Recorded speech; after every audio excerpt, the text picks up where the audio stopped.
this team, we're going to stand together and fight this disease.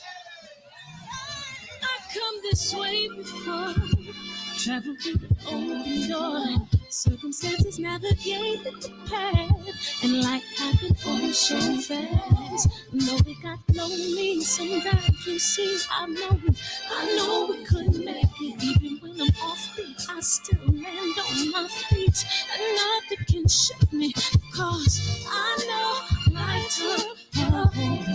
I never. This is where I am destined to be. I'm not ready to give up. I believe in the miracle of life. Life's a play for no rehearsal. Learn quickly, they'll come for your role. Games get played, can't take it personal. Cause the devil is a liar. I'm telling you the truth. It's all in what you do. Some things you gotta do. It's fight for millions. Take a second, see the blessing in it. With much expected, much is given. When I make the living, now I'm giving back to children. Never let the power come first before your happiness. Yes, you can be the best if you go the distance. Mix a little sweat with your persistence. You know that the best things are never instant. Just shine up, let them see your brilliance. Get up, open up your eyes now. It's the moment of truth. No backing down. We're bringing it through like for the children, it's a given. You gotta give it, be a blessing. This my personal statement. Run the game like I'm aces. Learn and develop patience, determined to be the greatest. Yeah, bobbing and weaving, they changing up like the seasons. Indigenous to the grind, so I do it for all my people. Jabbing the competition, back up against the ropes. You fighting for recognition, I'm fighting just to promote equality where we lacking. Or cancer slowing our road. I'm confident we'll make it. We focus on common goals. Yeah. Give back, give love, give insight to the way. Never give up, stand tall to fight another day. 2 toes, 2 feet, I stand on the ground. I'm going back soon and fight this final round. Life's a play for no rehearsal. Learn quickly, they'll come for your goal. Games get played, can't take it personal. Cause the devil is a lie. Telling you the truth, it's all in what you do, some things you gotta do,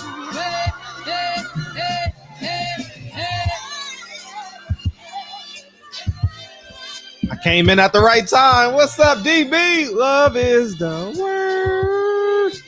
JP, but we gonna call him JQ. Big Lloyd in the house. What's up, Triple OG, man? You gonna call in and say what's up to me, man? Everything good on your end? Okay. What's up, Utah? What's up, Eli? What's up, KJ, Mr. J-Dub? Who else we got in here? G Brown. What's up, Hotep, Fat Cat, Robert, excuse me, E1K. And we got everybody, man. I appreciate you. What's up, TBA? D-Lo. What's up, man? What up, D? I appreciate you, D, man. Thank you, man. Hey, I appreciate everybody coming in here early. Yeah, I'm early tonight. It's okay, Andre. You know what I mean? I was like, let's just start the show early, man. I've been had my nose in these books all day today. So this is like really. What's up, Magwave? I'm telling you, you got to patent that name, Magwave. Somebody gonna buy it from you. For sure. Is Brooklyn in the house? Without a shadow of a doubt. So, man, we got a fun topic tonight, man. We can go, man. We got a lot of stuff to talk about, obviously, because it's Sunday. Yeah, feel free. Y'all want to call in. It's been 7 days. It's been a week. It's official. Bob Arum, pump fake the boxing world. Terrence Crawford does not have a fight. What else? Terrence Crawford trying to create some beef to get a fight. What else we got? The kid yesterday looked really good. That I told you that Olympic pedigree. You never know when that Olympic pedigree is gonna show up. Man, that Olympic pedigree showed up and showed out for that kid yesterday. His name is Jamel Herring. It showed up and showed out, man. Distance, single shot scoring power, man, just punch variations. Oh man, staying balanced. He looked really, really good yesterday. You know, I mean, he looked exceptional yesterday. What else we have? Gosh, maggot. Oh, Al Heyman. Al Heyman got a new media person. I don't know if Tim Smith and or Kelly Swanson was fired. I have no idea. I don't know that. I just know they hired somebody. And by the sounds of it, he's going to be using Rosetta Stone a lot. You know what I'm saying? So it is what it is, man. I thought he would hire one of y'all. I thought he would hire one of us. We got so much talent in this social media climate. How can you not look at social media and be like, I'm gonna take a chance on him? I don't know if Kelly's gone. I haven't made any phone calls. I was pretty selfish with my time this weekend. I spent time with my mom, and then I spent time with the kids today. So that was it. I didn't see Keyshawn Davis fight. I didn't get a chance to check that out, but I only saw the tail end of Nietes and that fight. I really didn't even watch that, be honest with you. And then we got Lupin Rosario. Lupin Rosario is announced like every other fight with no date.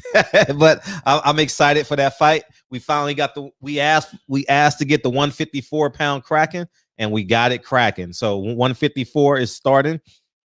Hopefully we can get J-Rock in. We got next weekend.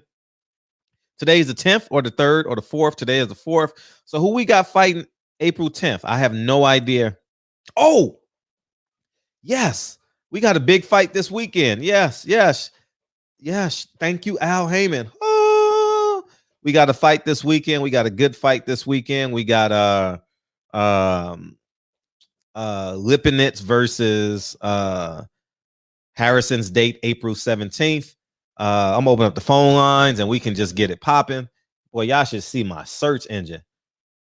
We got Farah, we got Gloria Richardson, the FBI records, Malcolm X, Elijah Muhammad. Man, y'all should see my motherfucking my searches that's on my damn screen, man. Too funny, man. But I'm opening up the phone lines, man. We can get the show cracking, man. Thank you, y'all. I think we're gonna be on this channel till about June. Okay, we'll be on this channel probably till about June. All right. So y'all can anticipate that. But I mean, I'll be able to use my other channel, but I'm gonna build this channel up and then add this. We had some difficulties on the website this weekend. We trying to. So what I'm trying to do. What's up, Jay Cooley? What's up, man? Holla at your boy one time. What I'm trying to do is make the website user friendly so we all can make news. So I got a cool addition to the site where when y'all go to fights, y'all can upload y'all experiences. Y'all, it's dope. It's dope. So when y'all go to the fight, y'all will be able to upload to Barbershop Conversations and it'll be here forever. You know what I mean? You hanging out with your boys, watching the fights and all that shit. And guess what? You can play music, nigga, because it ain't going on YouTube. It's going to the site. You know what I mean? So that's where we're at with that. So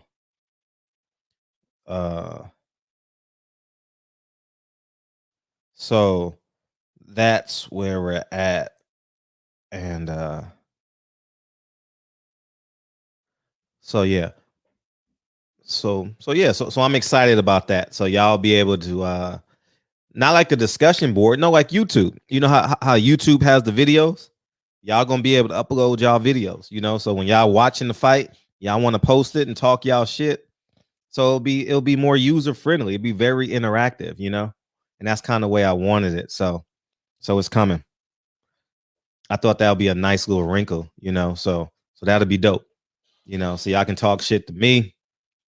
Y'all can talk shit to another subscriber, you know. I mean, but the fact is that y'all get to document y'all fighting experiences, your vacation. I don't give a fuck, man. Just use that as your platform. I mean, yeah, we can have music night. That sounds, yep. So August for Nipsey's birthday, we'll be able to go to my website. I ain't gotta go live on YouTube. I can go live on my website when we want to use content that's copywritten. Yeah. So that'll be pretty dope. Yeah, I can't give my own self a strike, right? So that's exciting. So I'm really excited for that. And yeah, man. So that's where we're at. So so that's where we're at. And yeah. So let me know where y'all at, man. We got a first phone call coming in. You got to call back in, TBA. Feel free to call back in, and we ready to rock. And so, but I like the Lubin. I like Lubin and Rosario a great deal. I think that's a real good fight.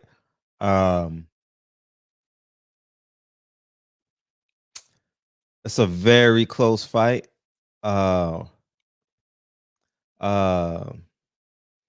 think that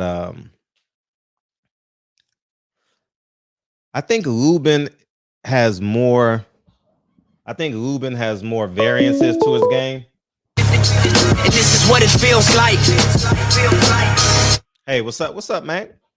Yo, what it do, Fred? What it do, man? How was the weekend? How was yours? It was awesome, man. Oh, mine was great. Yeah, that's what's up. Yeah, man. So, hey, did you see the Earth, Wind, and Fire versus? No, but I'm gonna watch it probably tomorrow. Yeah, I mean, it was alright. I liked it, but they was a little older, so I can understand why it wasn't as great to me. But anyway, with the fights, man. Hey, I can't wait to see Jason Rosario versus Whoo, that's a burner, right? Yeah. Mm-hmm.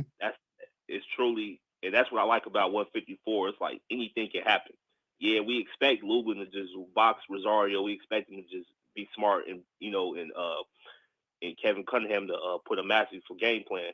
But Lubin gets hurt. Lubin has the ability to get hurt, and Rosario is a big puncher. So it could be a repeat of what he did in the Julian Williams fight, and he could pull off an upset, and he could get right back in the mix at 154. Mm-hmm. Yeah, I mean, whoever wins that fight is definitely in line to fight Charlo. Definitely in line.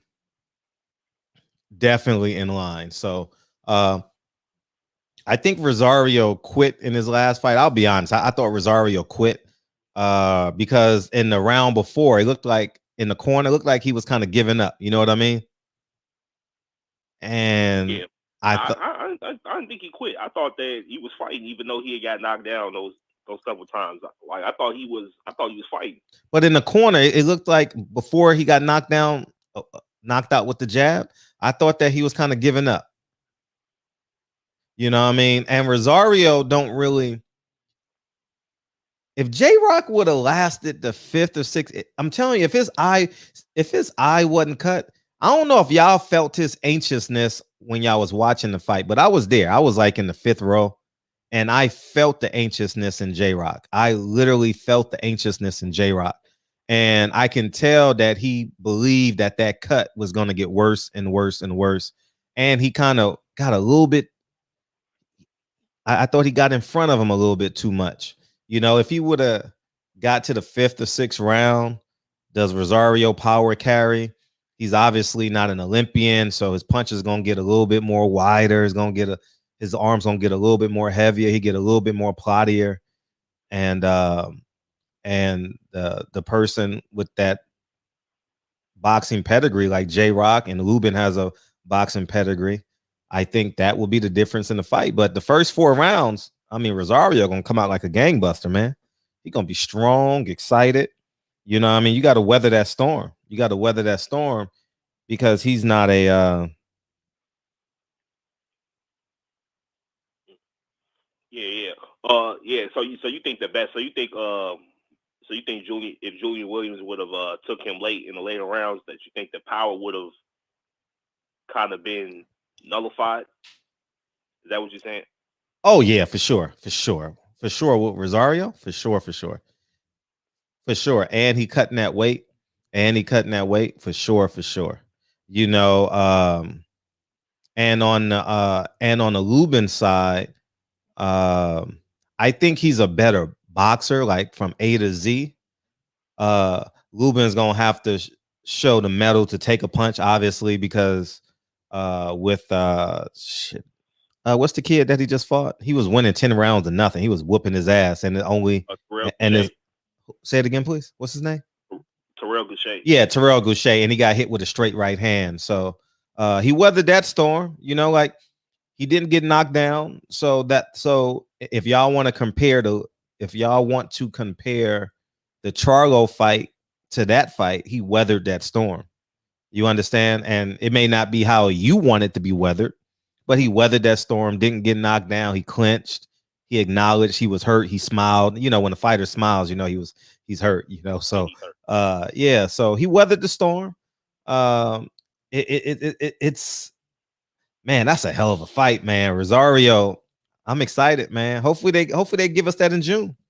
Hopefully they can give us that in June. I saw Coach Cunningham post them working on a donut, I believe. You know, so hopefully we get that in June, because we ain't getting no niggas in May for sure. Ain't no money for niggas in May. No sirree. So we'll probably get them in June, because Charlo is supposed to fight June 12th.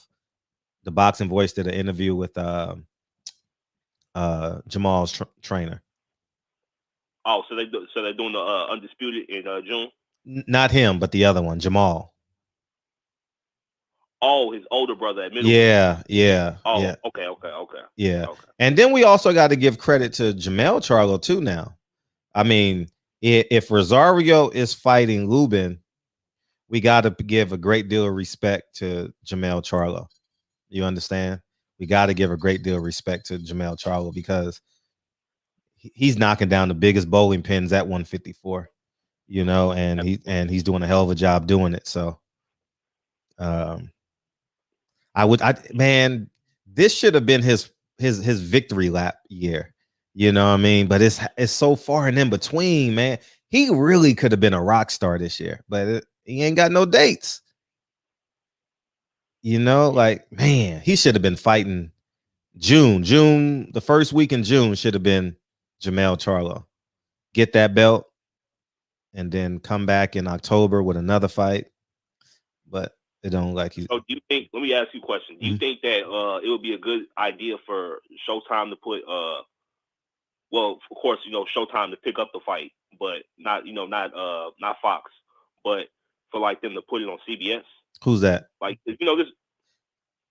Well, if they go to CBS, as I told you guys, because of the and this is just speculation on my part, just me putting the railroad tracks down, that Al Haymon no longer owns PBC. If they sign a deal with Viacom owns PBC. And the reason why I know this is because of how they did Nick Cannon. Nick Cannon took his show over to Viacom and they owned it. They said, we're going to give you your show back. So I think that will be the same thing holding up with Al Haymon. So hopefully Al Haymon can grab PBC. I don't know what's going to happen with PBC. I don't know. They ain't got. All right. Yeah, I ain't going to. Go ahead. Yeah, and my last thing before I get off the phone, man, Heron looked great yesterday, man. Like didn't he? He looked great. He looked like he looked like Tony Harrison. He looked like, Man, he looked very mature. Like he I mean, Frampton had no reason going up to 135 guy. You know what I mean? He had no. Oh man, man. That was so impressive on his part. Yeah, Man, it was. Especially like we was like he took the constructive criticism that we as boxers fans seen from his last fight. He implemented that in the game plan, man. He looked fantastic. Yeah, he did. But that's all I have for. I'm back in the chat. I appreciate you, big homie. I appreciate you. Yeah. Yeah, man. Jamel looked great. I'm glad y'all are really, really excited about that damn Rosario and that Rosario Lupin fight. Y'all definitely excited about that one. And this is what it feels like. Yeah, let's go. What's popping? What's going on, Fred? How you feel? Who this? It's Eric. I called in probably like a month ago. Oh, yeah. First time. Oh, appreciate you, man. What you got? I wanted to talk about the fight yesterday. We were talking a lot of shit about the fight going to Dubai with MTK, but man, bro, Herring really put it on him, bro. It was no debate at all in that fight. It was probably one of the best performances I've seen. I started watching boxing probably this year, and that was like one of the cleanest victories I've seen, without a doubt. Man, wasn't it a clean? I'm glad you said that. That's a great word. It was a clean victory. It was a clean victory. Yeah, I'm happy for the kid. He's 35 years old, and he's he got a big win. He got his big win. He's now a major player in boxing. I thought the fight was going to be fixed. I thought the only way, if the fight would have went to a decision, it would have been a draw or a Frampton win. I didn't get a chance to see the scorecards, but I thought that would have. I mean, yeah, I thought it would have been a fixed fight. That's just what I thought. I also wanted to talk about what happened at the end with Frampton. We give a lot of shit to MTK about their business model and what they do with their fighters, but what they did at the end, honestly, was pretty admirable in my opinion. What they do? Where Frampton, he was getting his ass whooped. That's where I always say, man, it's always those last shots that really affect fighters. And it got to the point where he was already done with the fight. He got dropped with the uppercut.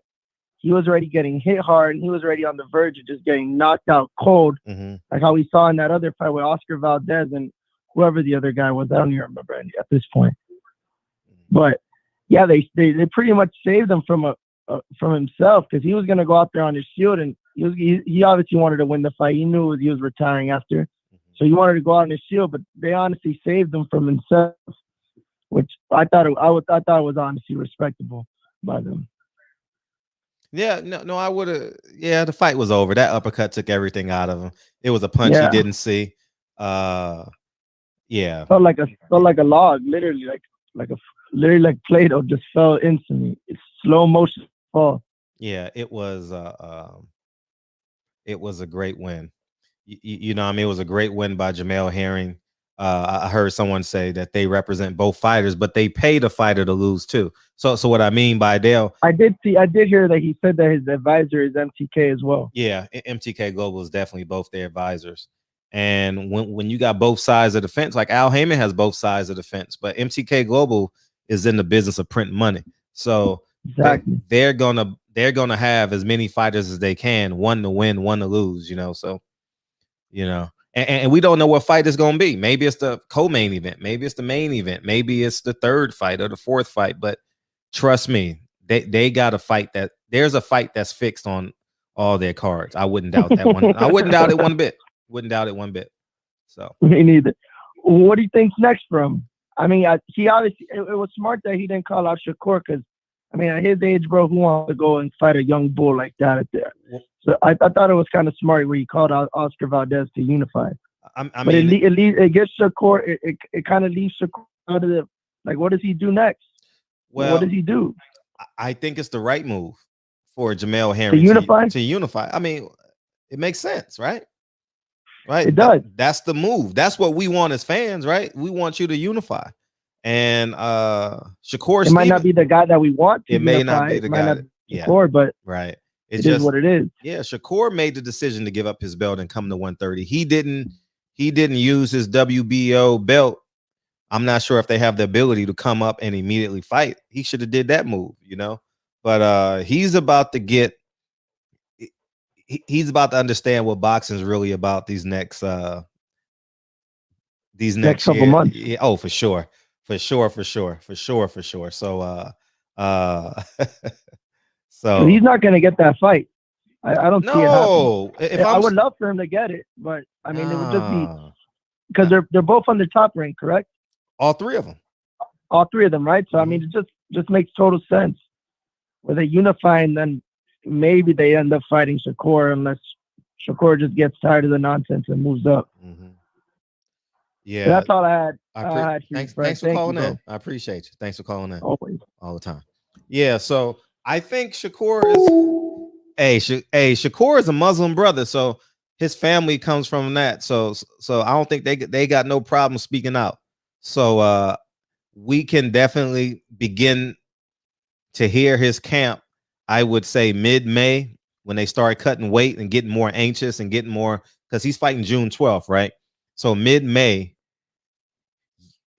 You probably or after Labor Day, not Labor Day. What's the next holiday? Memorial Day. After Memorial Day, you can expect Shakur to be very, very loud, and he seems like he's a pretty fearless guy. You know what I mean?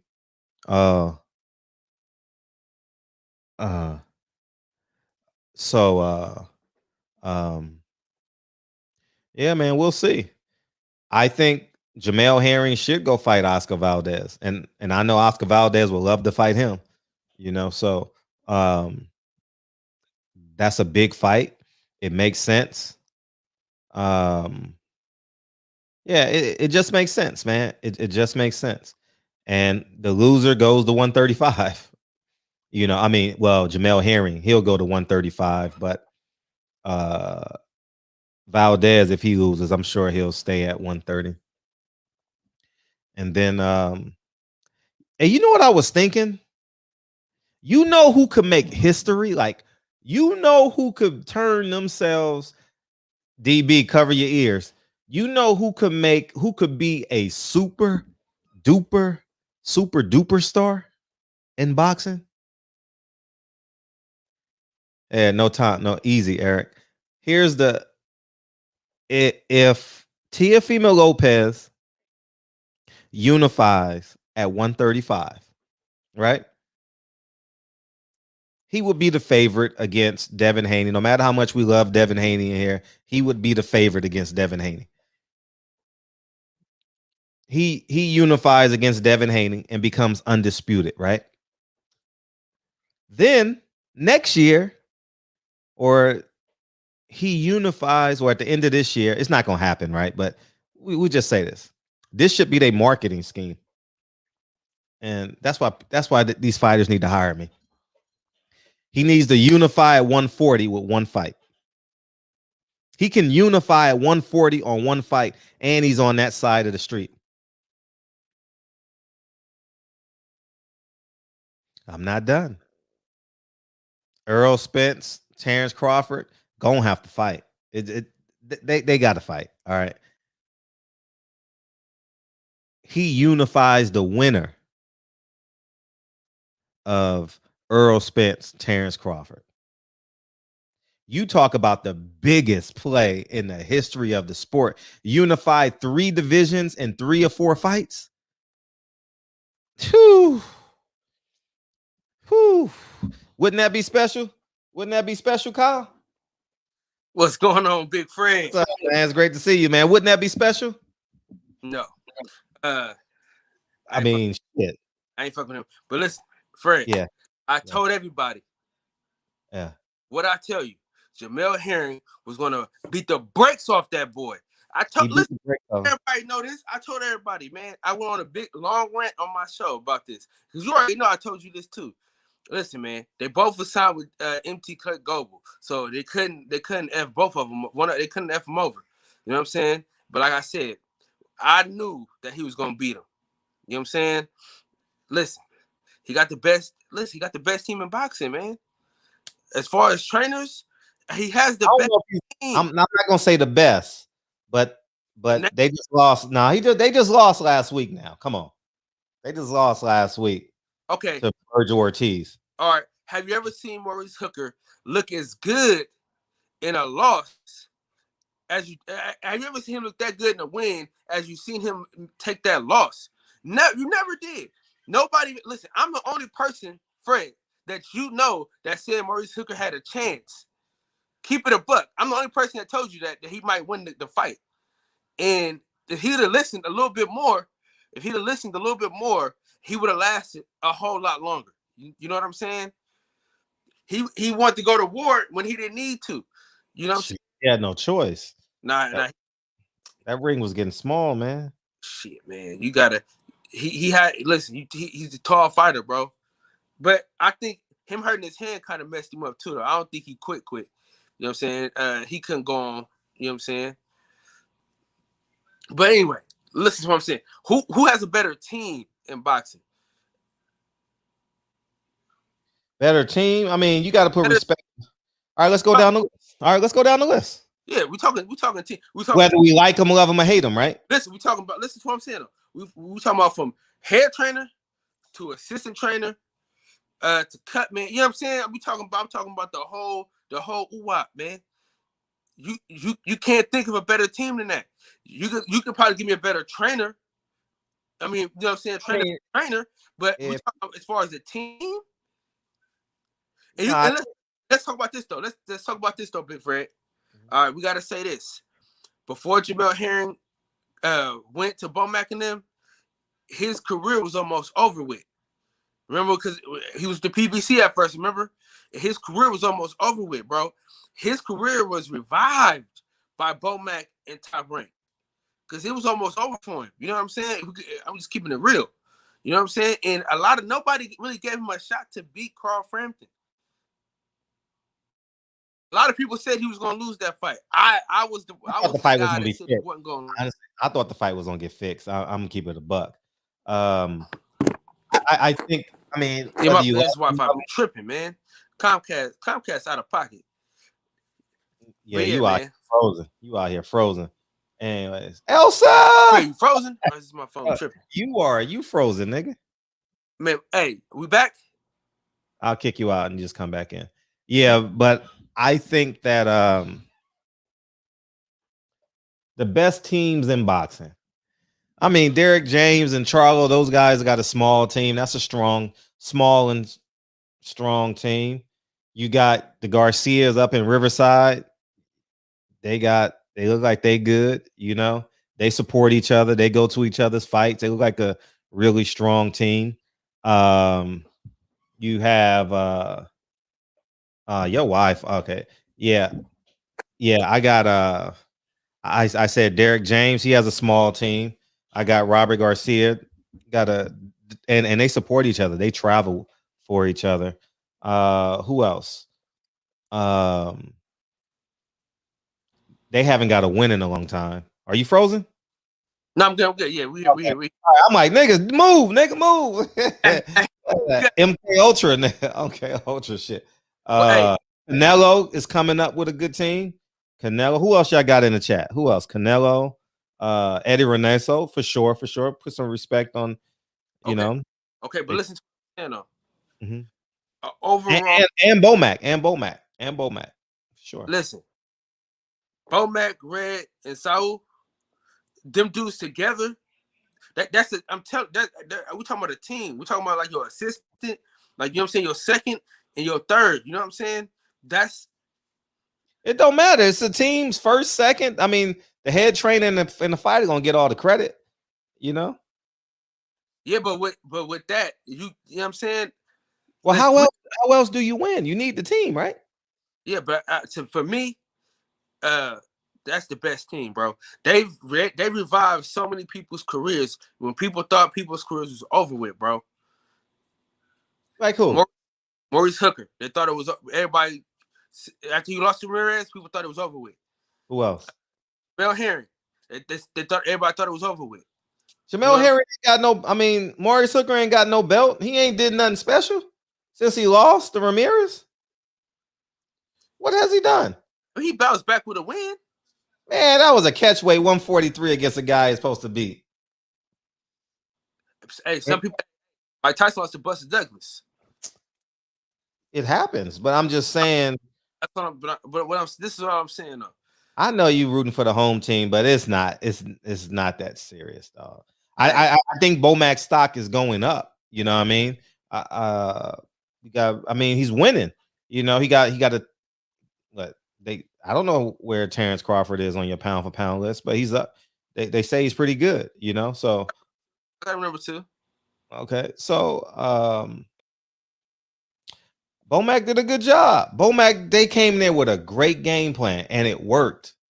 They had some great sparring. They did it. The team BBB. What is it? Bomac. What's the name of their team? B&B. B&B. Thank you.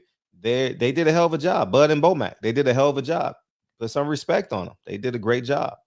And but in terms of the best, nah, they ain't got the best. They support each other, but they ain't.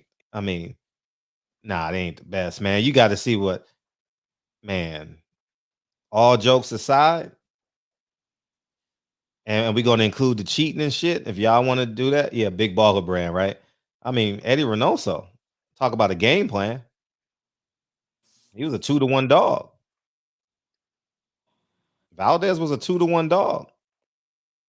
Did a hell of a job, you know. So I mean,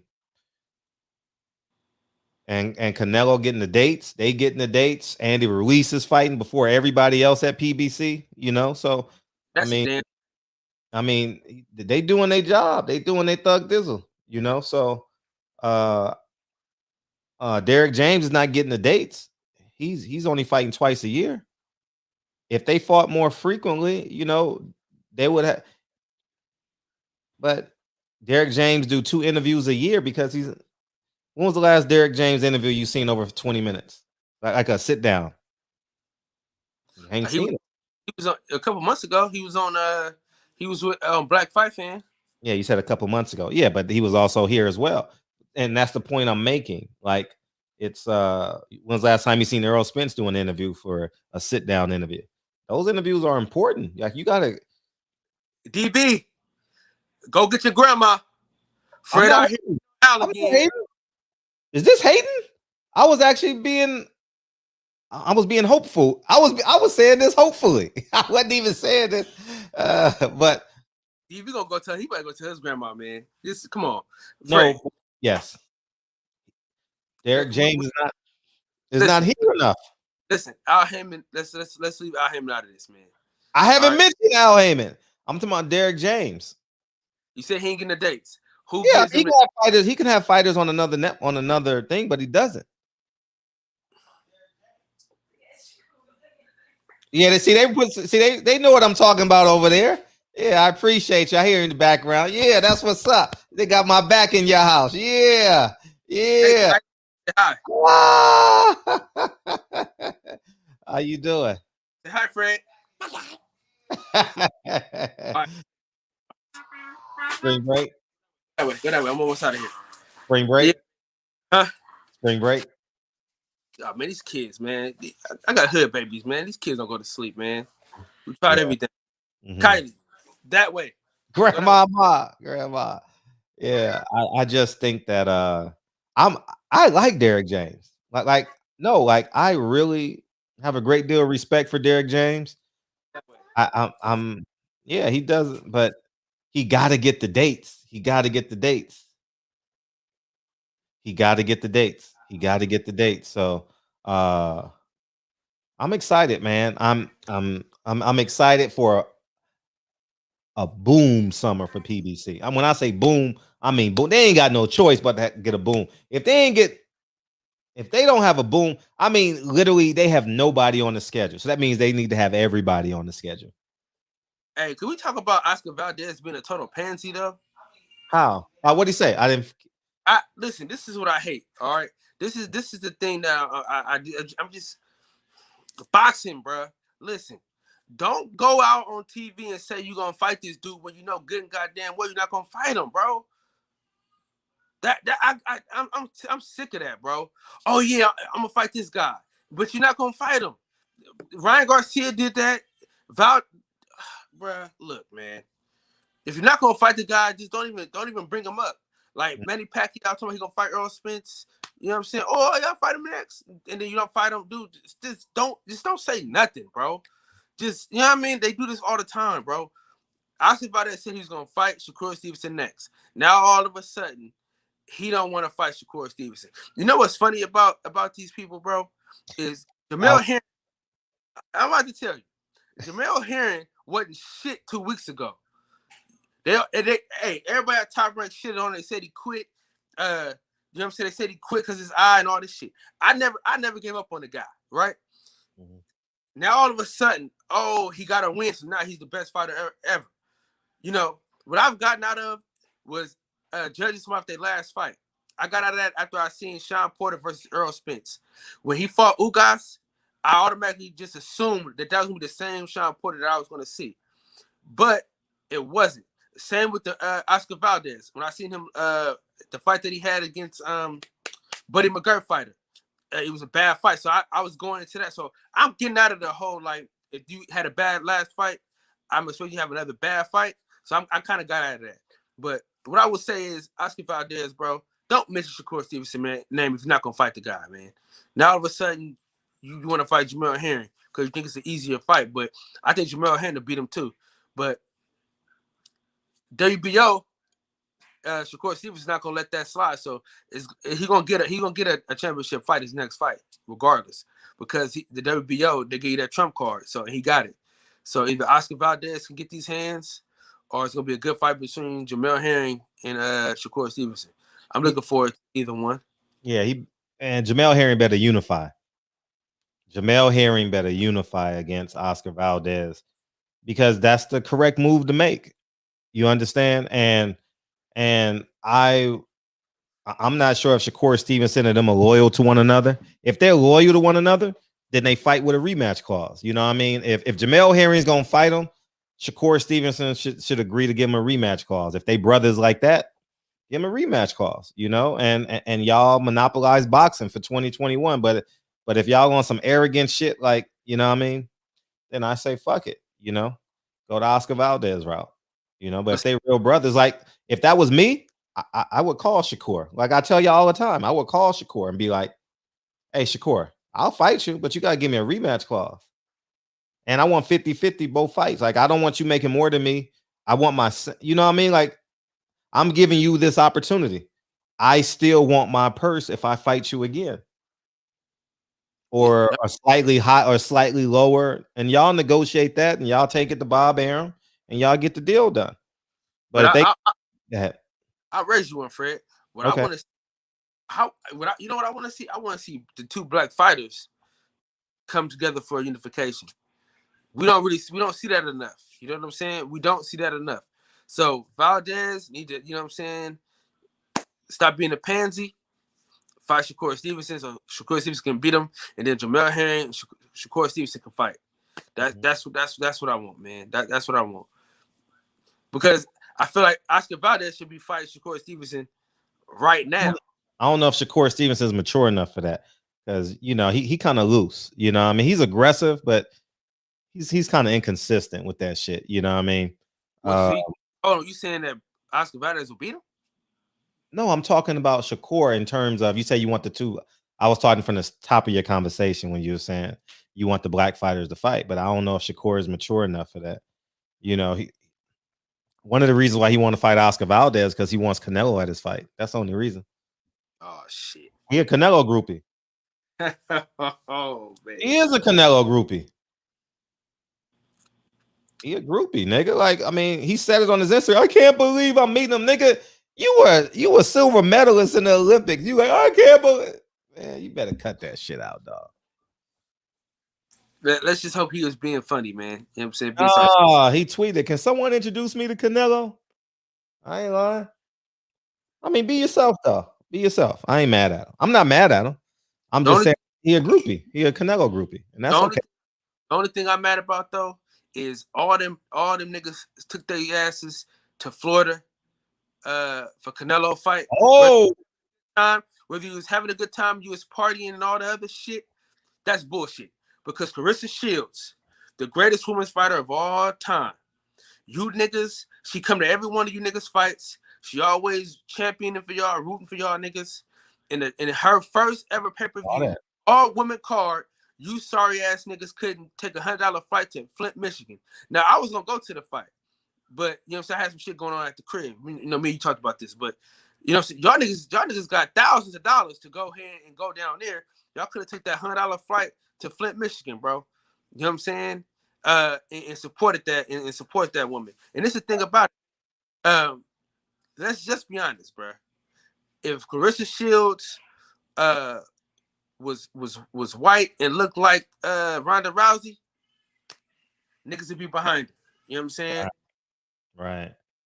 I couldn't agree with you more. That's some bullshit, man. On the real. And they need to support her, bro. You know, I've been saying this, but that's ridiculous, bro. It is ridiculous. And shout out to Reggie Owens, man. Keep posting Reggie Owens because I missed so much during the day. Thank you, Reggie O. I appreciate you, big Sir Reggie Owens. Excuse me, because I would have completely missed this because I really don't watch Clarissa Shields live.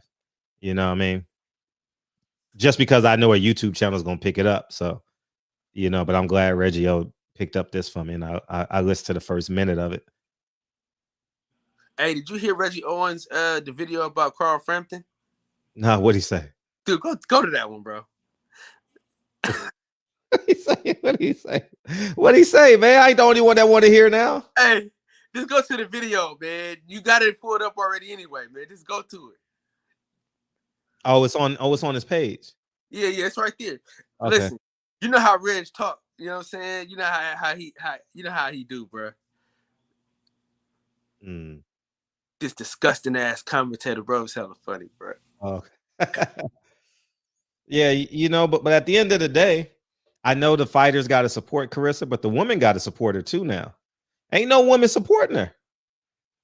The women are waiting to the women are waiting to come to a fucking Earl Spence fight. You know what I mean? To get, you know what I mean, to be in somebody's hotel room too. You know what I mean? They know when to come out. You know what I mean? Shit. We got to put the onus on them. You know, y'all niggas wasn't watching the women's final game today. Y'all wasn't watching that. Y'all don't even know who was in the finals today, Kyle. Stanford, Arizona. Quit horsing around, man. Who? Stanford, Arizona. Yeah, see, you home all day because you got kids and shit. You're a little bit different. You got young kids, so your TV stay on. Let me tell you this though. I'm a proponent for women's sports. Be whatever you want. It don't sell. Hey, listen, women's basketball is one of my favorite sports in the world. I'm trying to force my kids to watch women's sports a lot. I had my daughter watching the Bellator fight. She was like in front of the TV staring at it. So I'm trying to, you know, train up a child in the way they should go. You feel what I'm saying? Man, cut the shits, man. I'm just keeping it real, man. I got 3 daughters, so I gotta, you know what I'm saying, I gotta make sure that they can support that they watching women's sports and being a part of women's sports. You know what I'm saying? That's my duty. You know what I mean? As a father of 3 girls, man. You know what I'm saying? I gotta make sure, you know what I'm saying, that they support women's sports. Yeah. And you should be doing the same thing too, man. I watched it today. I watched women's golf today. I watched Kennedy today, and I watched the NC2A championship today. You and your daughter, man. Oh man, that's special, dude. Y'all video on Instagram are special, bro. Oh, thank you, man. Look, dude, special. But shit, I'm gonna get up out of here, Big Fred, man. We on right after Fred, man. We're gonna talk about the great fight that Jamil Herring had. We're gonna talk about the best team in boxing. Fred, keep it for these niggas next, man, and keep doing what you're doing. That wasn't bad. That was only like a 13-second exit. All right, we're gonna listen to Clarissa Shields. Go to Reggie Owens' Instagram page. All right. One of the biggest, you know, focused on, you know, supporting those who support me. You know, I hate to say it, but I saw a lot of fighters fly out to Miami to support Canelo, right? And Canelo has never supported any of those fighters who was there. And some of those fighters were close to me. And, I fought a few weeks later, but none of those people that flew out to the Canelo fight flew out to Flint to support me in my first pay-per-view fight. So I'm not too much interested in to keep showing support to those who don't show support to me. And that's not me being, I just expect respect, so. All right. I'm going to say this. Carissa Shields watches our show. I'm the only nigga in boxing that said this. I am the only nigga that said this. No, she's right. Oh, she's speaking big facts. But who's the only nigga in boxing that said it? DB said it. I said it. She watches this show, nigga. She quoted me word for word. Word for word. Word for word. You know what I mean? So at the end of the day, I'm getting my AB on. So at the end of the day, I need a fight date. I think that Chris Shields on to something. I wish I could have had that interview, But anyways, it's on her. I'm just gonna say, can we be honest about women's boxing just for a second? For real. Can we be honest? How the hell is a girl gonna knock out a girl consistently fighting 2-minute rounds? They got to fight 3-minute rounds. I watched Bellator. DB reminded me. I watched that shit. I didn't know you can stop a fight and then you get back in position and shit. I'm like, what the fuck is going on with this shit? I'm like, that's weird. Hey, you get back on his back. I'm like, huh? That shit was weird to me. But anyways, I made it through it. But I'm going to say this. They need to go 3-minute rounds. They need to go to 3-minute rounds. So the accumulation of who's better. It's hard to get a knockout in 2 minutes. You fight for 2 minutes, rest for one, fight for 2 minutes, rest for one, fight for 2 minutes, rest for one. It gotta be 3 minutes, dog. You gotta make the fight 3 minutes. Dude, it is a must. No lie. It gotta be for 3 minutes, dog. And I think Carissa Shields should champion it. I think Carissa Shields, she doesn't really have an opponent right now. Yeah, she could. Yeah, but I know she. Amanda got 30 and 40 wins. That's great for her. But it's hard. I'm talking about on a macro level. So we need these girls. We need these girls to fight 3 minutes. I'm in favor of 3 minutes. We need to see more knockdowns. Just like we need more dunks in women's basketball. We need personalities in women's basketball. There's no personalities. Tell me a personality in women's boxing. Women's boxing. No, women's basketball, excuse me. I don't know one. I don't know one that's going viral for talking shit or, I don't know one. So I think somebody's going to have to stand up and get their prime time on and carry the sport. Yeah, man, that's kind of Candace Parker don't go viral. She's working on a man's basketball network, so it's a little bit different. But I don't see her talking shit when the Sparks are playing. More, she talks shit. I know she's done some great things off the court. She ended up marrying that young man. It's a great story. That documentary gonna be fire. Hopefully they don't sell it to Netflix. Hopefully she owns it. But I did see a really good interview. I took a break this weekend from doing research. I saw a Chris Webber interview with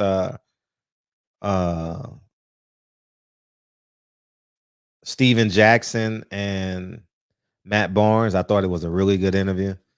I actually caught a plane with Candace Parker.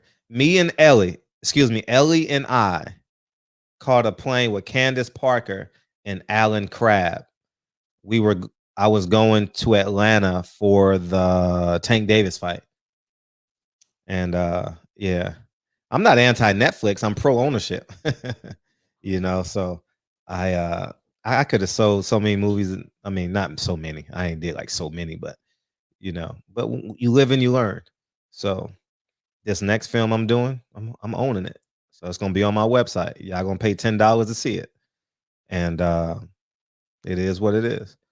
No, Netflix never. I got credentials, nigga. I can go into Netflix anytime I want. If I need to show y'all my resume. Shit, I can walk in. I can get a meeting in any office I want. I just don't desire it at all. Zero. It may take a little bit longer because I'm independent, obviously, but I can get in.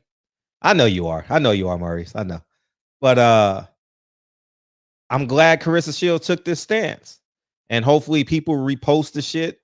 And I was gonna edit it today, but I was doing so much research. I wasn't really in the boxing mode.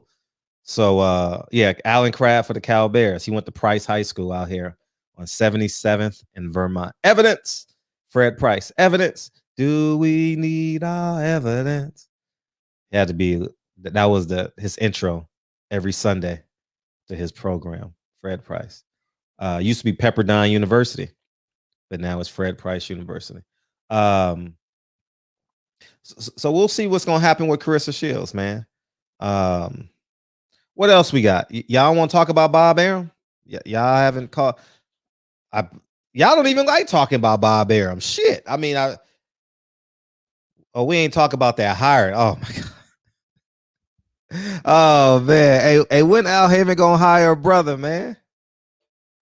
When he gonna hire a brother? You know what I mean? Shit, Tim Smith or cornball.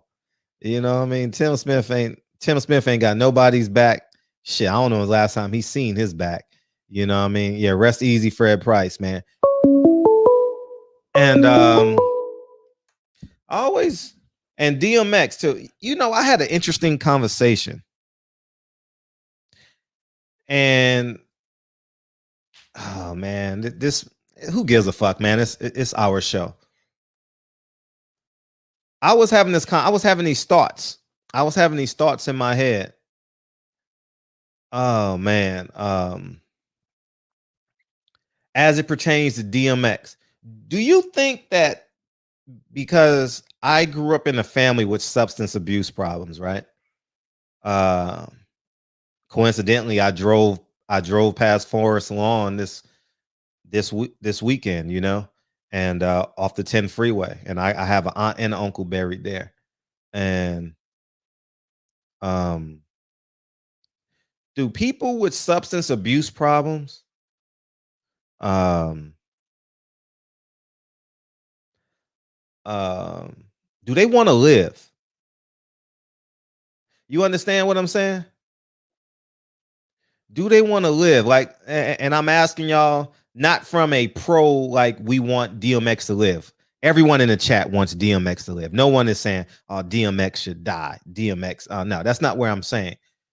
But when you look at it and when your actions is death, do you think DMX wants to live? Do you think a piece of him wants to die? Or do you think that it's just a sickness? But if you're ultimately creating the sickness, I don't know. It was just these thoughts I had in my head, Y'all help me out and call in, because I think it's an interesting. I think it's an interesting conversation. Like, is he in a way trying to kill himself, or is it just a sickness? He's an addict. It's usually covering up a mental health illness. I don't know. I've never taken drugs, so Fred making all y'all third out of that. But I would just, because my entire adult life, DMX has been strung out, right? We use the term strung out in LA, right? So, is he tired of living? I'm asking like conversational questions. So feel free to call in. He's been fighting those, but at the end of the day, like, can your addiction be stronger than your will to live?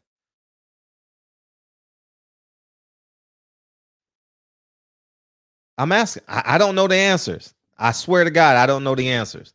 And I'm not no drug rehab specialist. I don't know nothing. I saw that video. Of when he said some dude tricked them into taking PCP or some drugs. You know, Blue Blood said no, they don't want to die. They just live alongside of life. They are numbing their past. They just live alongside of life. I don't know what that means, Boo, but they live alongside life. Oh, he's a vestige state. Oh, DB gonna explain this. Welcome to the show. What's up, man? What's up, Sally? How you feeling? I'm feeling great, man. Go ahead and explain it. I don't know where you're going with it, but go ahead. No, it wasn't nothing that was long and drawn out. I don't believe that the person wants to die. Mm-hmm. I just believe that they want their pain to stop, whether it's a physical pain or an emotional pain or something that's psychological. They just want the pain to stop. Mm-hmm. So they become addicted to whatever drug it is. It may be pain pills or whatever, right? Mm-hmm. It may be weed. It may be alcohol. But I think, again, this is just my perception. And I'm going to talk to my godpops and I'm going to ask him the question because he is a drug and alcohol counselor and psychologist. So I'm going to ask him this question while we're on the show, and I'm going to try to see if he'll answer before we finish. That'll be great. That'll be great. Yeah. Because I'm sorry. Go ahead. No, go ahead. Like, where does your will to live fit in at? Like, I don't know the answers to this. I've never taken a drug. I don't know nothing about drugs. All I know is I've seen people on drugs, and that's all I know. I've never tried to cure someone. I may have had a handful of conversations of inspirational conversations, but I don't know. Like, is the will to live stronger than their weakness? I wonder what the statistic of people who are on drug, who are addicted to drugs versus the amount of people that actually die from that addiction. Mm-hmm. And if the number is small, then that would prove that the will to live is stronger than the drug is. Mm-hmm. So yeah, that's a good question. But I definitely don't think that just because of the way that we're raised in society, in the Western world, especially, like what are people afraid of? People are afraid of the dark. People are afraid of this big dog. People are afraid of this snake. Mm-hmm. People are afraid of all these things. People are afraid of car accidents. That's because everybody is afraid to die because they want to continue living. Right? Like, why all these fears if you want to die, But that's just my piece, though. I just think that it's the pain that they try to mask or to get rid of. Sure. And that's crazy that you said that because usually I don't take pills and stuff like that. And I've had a history of having some migraines in the past, and they gave me, I think I went to the doctor maybe like 2 years ago, and they gave me like 12 little migraine pills.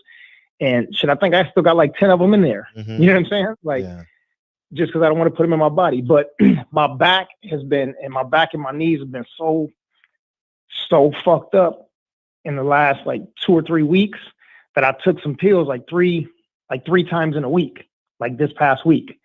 And I was sitting in the car with my brother and my cousin. I'm like, hey, when people are addicted to this shit, like what happens? I'm like, I'm taking this shit so that I don't feel no pain, but you know what I'm saying? So I can move around a little bit. But I'm like, damn, 3 times in a week. I'm like, shit, am I becoming addicted to this shit? You know what I'm saying? So I'm like, I had a handful, probably about 4 different ones. And I'm like, shit, I can't even take these because I don't know what the outcome is going to be. Right. You know what I'm saying? Right. Especially, you know what I'm saying, since I don't drink or smoke or, consume crazy foods, you know what I'm saying? So I don't have a lot of drugs or if any in my body, you know what I mean? But that's a good question. I'm going to try to get your answer to that. Thanks. Before we get out of here. Yeah, for sure. Thanks. I don't want to switch reels though too much, but just to go back into 2 things about Clarissa Shields, or 3 things. I like that she wears her heart on her sleeve and made the post, and that's great. But I think sometimes it's just the timing of some of the things that she does that just may be off because you have to have a community who supports you, right? Yeah, right. And I think right now the majority of a communities that supports her are women. They support her in giving her likes on her YouTube I was videos. about to say, because they ain't buying tickets, nigga. Shit. Right. They support her by going to her, like subscribing to her Instagram or her Facebook or whatever. But they're not buying those, right? So you need somebody who's financially invested in you. So the second part is, and again, I'm not throwing shade at her because I don't know the answer.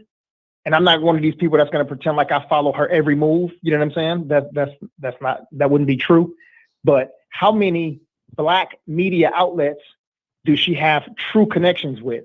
Like, for example, we can get Breadman in here several times. We can get, Coach Cunningham like in here several times. That would be the connection. We can get Derrick James in here several times. We can get even Bob in here several times. So they have a connection to a Black media outlet. You understand? So I don't know who she's doing it with. Is she doing it with Radio Raccoon? Who? So somebody who follows her, maybe Tone Brown or maybe Kyle, somebody who follows her, or Big Tank that follows her really can tell. And I think she needs to, I mentioned this before, swallow her pride a little bit, man, and start connecting with her people in terms of media. And I don't see it every time I see her doing an interview is with, it's on the other side of the fence. Fight Hype, right? She only interviews with Fight Hype. Yeah, that's pretty much where I'm seeing her at. So, I want her to blow up and to get better and for people to support it and all of that. But yeah, wait, what do you think? So what the fuck? What you mean, Kenlon? Kenlon said, "What the fuck?" Okay, yeah, I don't know what that is.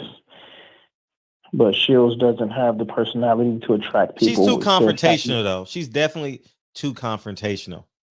Yeah, sensitive. She's great word. Oh, right. No, but you got to put the hyper before that. Oh, no, ultra sensitive. Not hypersensitive? What's the difference between ultra and hyper? I'm curious. Hyper may be, but Christy Martin is. Sorry, one sec. Go ahead. What's hyper? Hyper may be. Like hypersensitive may be about physical touch, kinesthetics. Like if I touch your arm, hyperactive, usually energetic. Okay, so that might be that wrong. So you said ultra.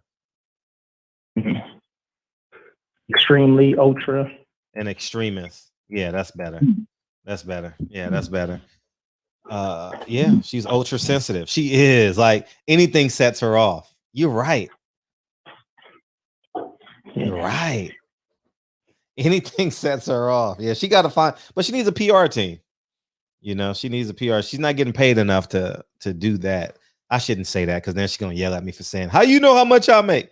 I'm just saying. I mean, anyways, man, I'm not gonna get to no back. Yeah. And then the last thing is in terms of the extra minute to the rounds. Like, what weight does she fight at? 54. She's a champion in 2 divisions, right? 54, and what's the other one? 68. Right. So yeah. 68 she'd be able to do it. But in the 2 lighter weights, she wouldn't, because that extra weight cut is going to affect her personally once she gets into that last minute of each one of the rounds. So by the time she gets to, anything around past 3 or 4, it's going to affect her. She's a great boxer. She's not a knockout artist. She doesn't really pack a lot of power like that. So it's not going to do her any justice. That may be for some of the other girls who's got more power and less boxing skills. So anyway, yeah, that's it. But while y'all do this, I'm gonna reach out to my guy Pops real quick. Thank you. Yes, sir. I appreciate you. My boy Wayne hit me up. I ain't spoke to him in 3 years, man. Damn, he just called me out the blue. Shields is male Charlo. I don't think no one is. No one defeats. No one is more emotional. No one's more emotional than Jamel. But by the way, that was a hell of a picture he took this weekend, wasn't it? That shit was a dope ass picture. That was a dope ass picture. Man, that was a dope ass picture. Shout out to Jamel Charlo, man. he's the big dude on the block right now. You know, that was a dope ass picture he took with Mel. It's funny. Yeah, Mel don't talk in complete. You know why Jamel is funny to me? Because he don't talk in complete sentences. I'll be like, nigga, say a complete sentence. I swear. I'll be like, go watch his interviews. That nigga do not talk in complete sentences. Man, man, you know I'm the best. Man, I swear. Man, I swear. You know, but as long as he's winning, he's great for boxing. I don't want to see Mel as a journeyman. Nah, I don't want to see Jamel as a journeyman. Nah, don't want to see that. So hopefully he keeps on winning, man. You know what I mean? It has a hell of a career. Man, he's Jamel was entertaining. But yeah, we gonna let Mel live. Yeah, we let Mel live. Mel cool. he got a fight in August. That nigga fight once every 11 months though. He fighting in August against Castano out here, so we'll see. Mel, he a bad man. Mel's a bad man. He might be the baddest nigga in boxing. That nigga will never be a journeyman. Shit. In that division, shit. Man, that's any given. That division should be called Any Given Sunday. That's a literally Any Given Sunday division. You know what I mean? Yeah, you want to drop the live in? I got you, H. And hopefully he doesn't become a journeyman. You know, lose, bounce back if he ever loses again. You know, but he ain't got no gimmies. Y'all niggas at 147 got gimmies. You know what I mean? You know what I mean? Who be brainwashing these fighters not to fuck with it? I don't know. You know, so I hope so. But Carissa, yeah, she gotta be a little bit more tactful. I agree with what DB said. That gotta be a little bit more tactful. They said DMX is in a vegetable state. God, it's awful, man. Who's his friends? Who are his friends? I still don't put the blame on his friends, though. I already know people gonna put the blame on his friends and stuff like that. But ultimately, not H Money. He's beaming in right now, but DMX wanted it. He paid for it. So, you know. What's up, man? I can't take yourself off mute. What up, Fred? What's good? And what you got, man? Man, I got breaking news for you. You know what I mean? Shout outs to Coach Kevin Cunningham from St. Louis, the legendary trainer of Corey Spinks, and of course Devin Alexander. You know, he got another great fighter in Erickson Lubin. Now we're talking about Erickson Lubin stepping up in competition again. A very young fighter, only 24 years old, and he's ready to get back in there with Jason Rosario, former unified champion, on the undercard of Jermell Charlo versus Brian Castano, undisputed fight. Now, this is big. PBC does it once again, Fred. You know what I mean? You put the pressure on them, and you know what they say. Pressure makes diamonds. You know, and this is a big fight. Undisputed. Jermell Charlo versus Brian Castano. Legacy fight, legendary championship. You know, on the undercard, you got Erickson Lubin versus Jason Rosario. This is major. What you think about it, Fred? I like both fights. I like both fights. You know, I really do. I really like both fights. And for me, it's must-see TV, both of them. Can Jamel make history? And who's better, Rosario or Lubin? You know, it's gonna be a real thick fight. You know, yeah. I think what's called got to get to the 6th round. He get to the 6th round, I think he'll have his way against Rosario. You know, he'll have a puncher's chance the second half of the fight, but it won't be in the high frequencies as it was in the first 6 rounds. Well, they have common opponents, Fred. You know, we know Jason Rosario. he got beat by Nathaniel Gallimore. He got stopped and knocked out by Gallimore, and Erickson Lubin beat up Nathaniel Gallimore. So they got common opponents also with Jermell Charlo. They both fought against Jermell Charlo, and it's another fighter they face. I talked to Coach Kevin Cunningham earlier today, and he's ready, Fred.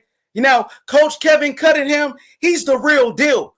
Who served the country, and also a police officer in St. Louis. And we know the crime rate in St. Louis. Also, championship trainer, Hall of Fame trainer, who became a mentor for great fighters like Devin Alexander and Corey Spinks. You know, so many great champions from St. Louis like Michael Spinks, Leon Spinks, rest in peace to Leon Spinks, you know what I mean? But St. Louis, they got great fighters. And his nephew is Darren Cunningham from St. Louis, he fought yesterday, Fred. You know what I mean? Amari Jones, Devin Haney promoted fighters. You know, they made their debut yesterday. Amari Jones made his debut, and you said you like Amari Jones. I think he got what it takes right there to be a future world champion. You know, so I'm excited. Coach Kevin Cunningham, he hit me up in the morning. He said, man, it's about the best fighters fighting each other. No more ducking. Lubin, he fought the best, Fred, and he's only 24 years old. He's still fighting the best. Now, Lubin, he's been in a barbershop. Can we get him back in a barbershop? Can we get Coach Kevin Cunningham back in a barbershop? I hope he's listening, because I'm riding with him. I'm riding with Coach. Fred, he the real deal. Man, I'm telling you, I remember Coach Kevin Cunningham, you know, training Adrian Broner, and he told Adrian Broner the truth. Let your hands go. One thing about Coach Kevin Cunningham, he going to tell you the truth. He ain't going to sugarcoat nothing. You know what I mean? The man is respected. He's a Hall of Famer. In my book, he should be in the Hall of Fame. You know what I mean? We should be pushing for that in the barbershop, that Coach Kevin Cunningham goes to the Hall of Fame, bro. You know, in and out the ring, just a great person, man. You know, Fred, I appreciate you. You introduced me to Coach Kevin Cunningham, somebody I watched since I was a kid. I remember when Corey Spinks, he beat Ricardo Mayorga, and he beat Zab Judah. I remember that. You know, and Coach Kevin Cunningham was the trainer. Corey Spinks dancing to the ring. He got Nelly with him, you know, representing St. Louis, making St. Louis look good, man. And that's what it's all about, man. I appreciate you, Fred. I just got to tell you from the bottom of my heart, you know, since you embraced me, you brought me in a barbershop, man, it's been fire. And we're going to keep going up. Keep going up. Ain't no turning down. Let's make 2021 the best year. Let's make it the best year. You feel me? That's all I got to say, Fred. Thank you, bro. Appreciate you, big homie. Thank you. That is true. I never thought about that. I'm going to tell Coach Kev that. He should. Oh, what's up, Triple OG? What's up, man? Go ahead and finish your Coach Kev thing. Then I'm happy out on the drug. Okay. You know, like, should you be awarded for your work as a trainer? Like, outside of training, like he was a police officer and a military man. Should that go? Should you be awarded for that, Triple OG? I don't know about that shit. I'm asking. I'm asking because awarded for your work as a trainer by being in the military and all of that. Yeah, I'm asking. I'm just asking because they take your belts if you do crack. They take Devin Haney's belt if you say I can beat a white person. They take your belts if you don't fight. You see what I'm saying? So does that go into do you take that into account, or should they take that into account? You know what I mean? I'm just asking questions. But anyways, go ahead. Well, that's something for the rest of the people. That's just one I'm just not that deep into.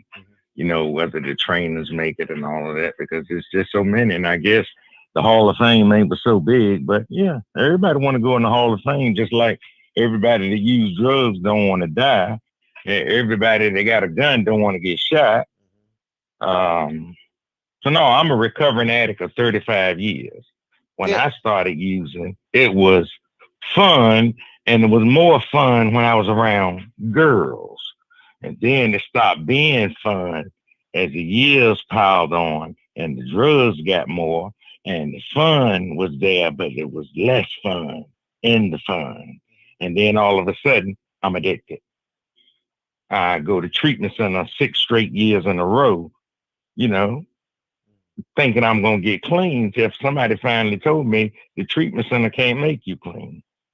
Okay. I know a lot of guys out there that were using when I was using. I'm 35 years clean. They're still alive and they still using. However, maybe they weren't using like I used because I had quite a few ODs, but I wasn't trying to kill myself. I didn't think.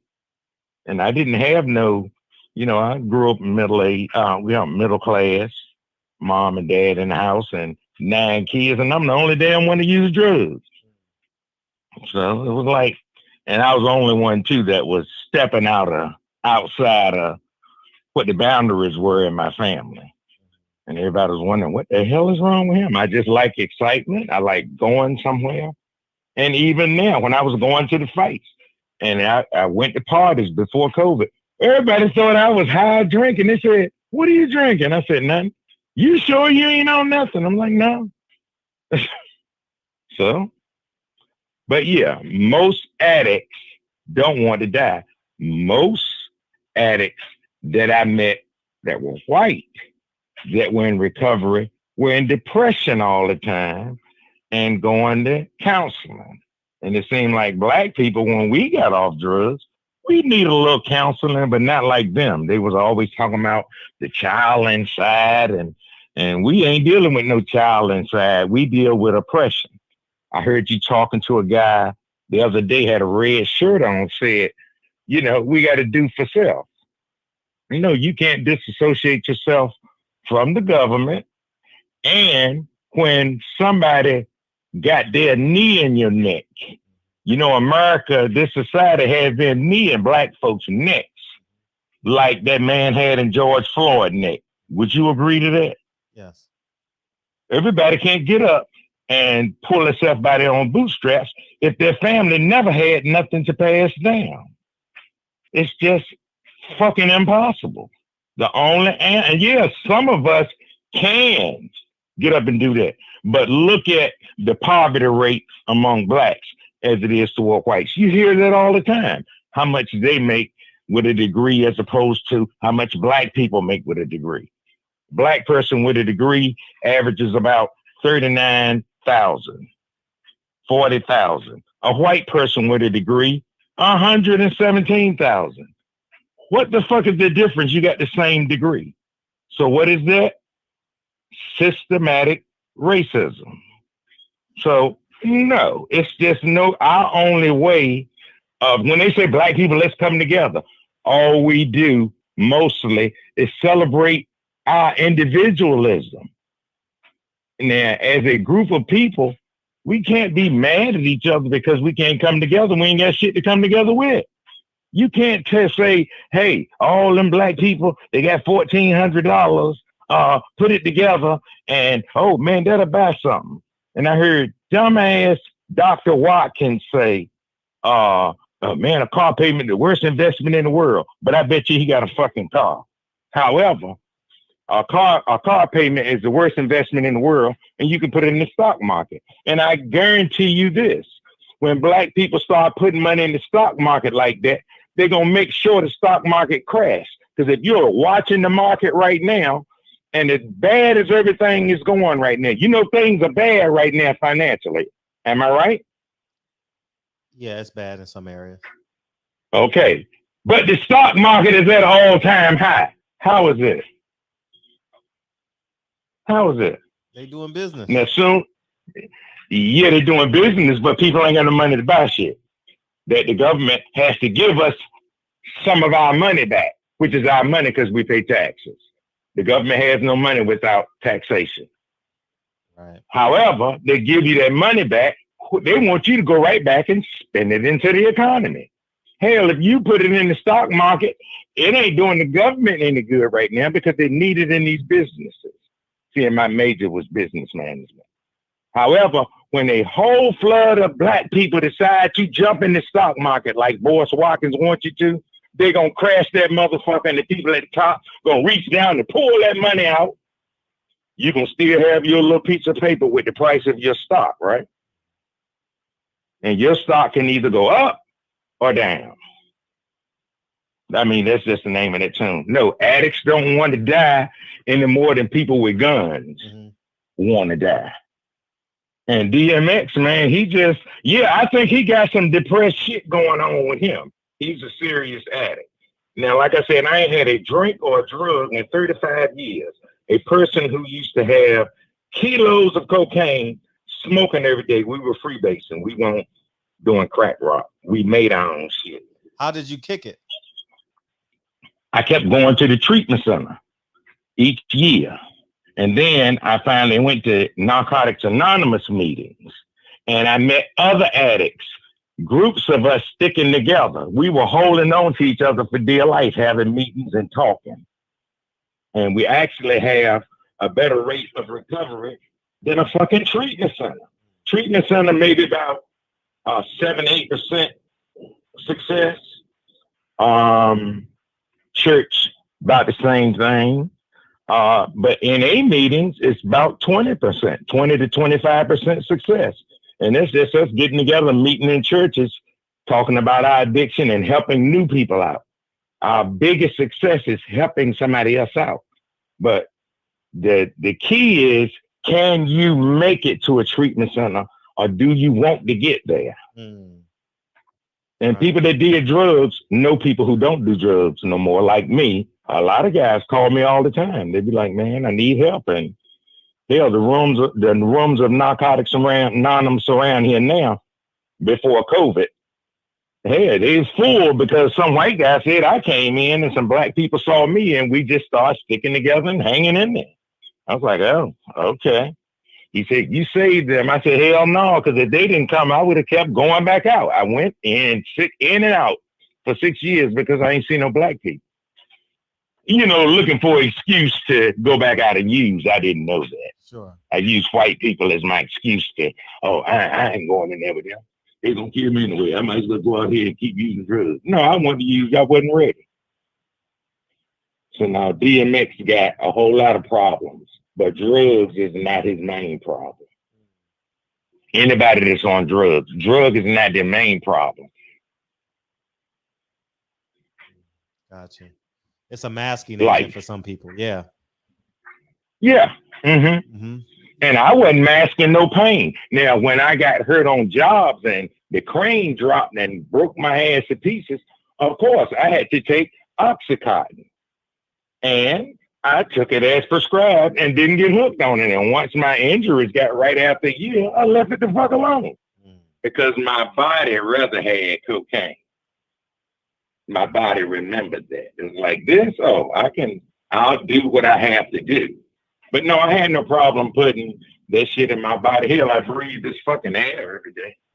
What Marvin Gaye say, acid rain, picking lines, picking signs, what's going on. All that shit is relevant today.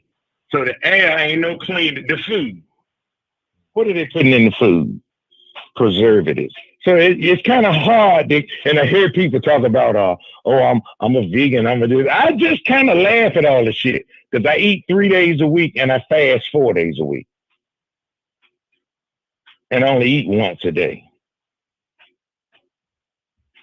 So that's why I stayed the size that I am. You could have been a Muslim. You could have been a Nation of Islam member with that at that rate. Oh man, I wanted to be a Muslim. I wanted to be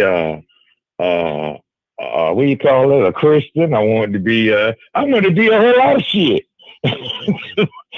Especially if it came to a woman in church. Hey, I'm a Christian. If I like the Muslim woman, assalamu alaikum. Yeah, but you can't sit next to him in the mosque though. Hey, dude, what you saying? You can't sit next to him in the mosque. Hey, no, hell no. Dude, you can get next to him outside of the mosque in the evening. Do Sunni Muslims?